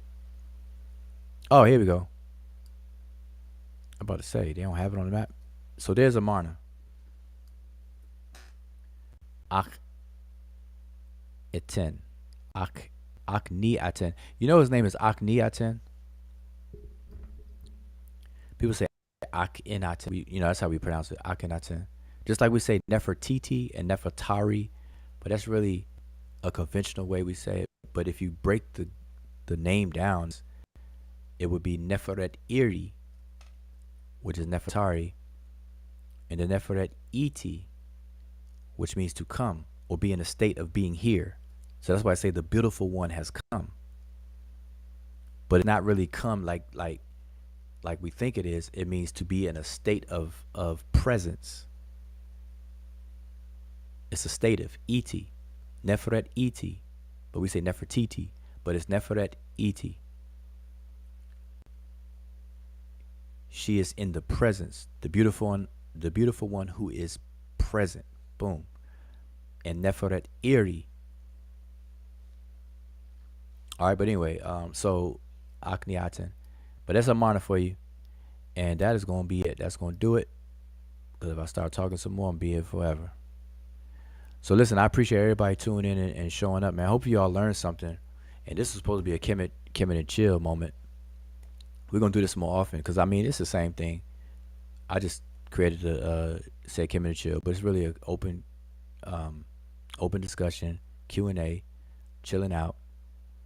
And when I have time, I'll come on in the daytime because see, we usually do late night drive-bys, and I know people are sleeping and stuff like that. So whenever I do have an opportunity to do it in the daytime, I will. So make sure you subscribe and hit the notification bell because we who knows, we'll pop up on you in 1 in the afternoon, 3 in the afternoon, or late at night. So yeah, if you up and you about and you free, you already did your daddy duties, your mommy duties, your husband duties, wife duties, and you trying to just hang out and stuff like this. See, I don't watch TV like that. I will watch things I want to watch. Like I don't just hang on TV and like what do you call it, peruse the TV channels and stuff like that. Find something. It's like I'll watch something with intent. Outside of that, I'm studying or online or dealing with the work. But anyway, so y'all can come hang out. Come hang out. The more the merrier. And my whole thing is people walk away and learn something. So with that, I'm gonna say Shimon Hotep. Oh, Hopefully, wait a minute. Before you say sharing water, please make sure that you come back in about 30 minutes or so when we since Sadiq is gonna walk us through some of the stuff that he found out. So probably I think in an hour will be the best. So yeah. So but just come back on the same channel and we're going to go through some of the info that he has for us. We're definitely looking forward to that. So yeah, come back. yes indeed, Sadiq. I don't know if you still there listening, but yep, 9:30. Y'all be here, be square. 9:30, 9:30 ish. You know how you gotta say ish. What is that? CPT time. All right, but I'm gonna say Shimon Hotep.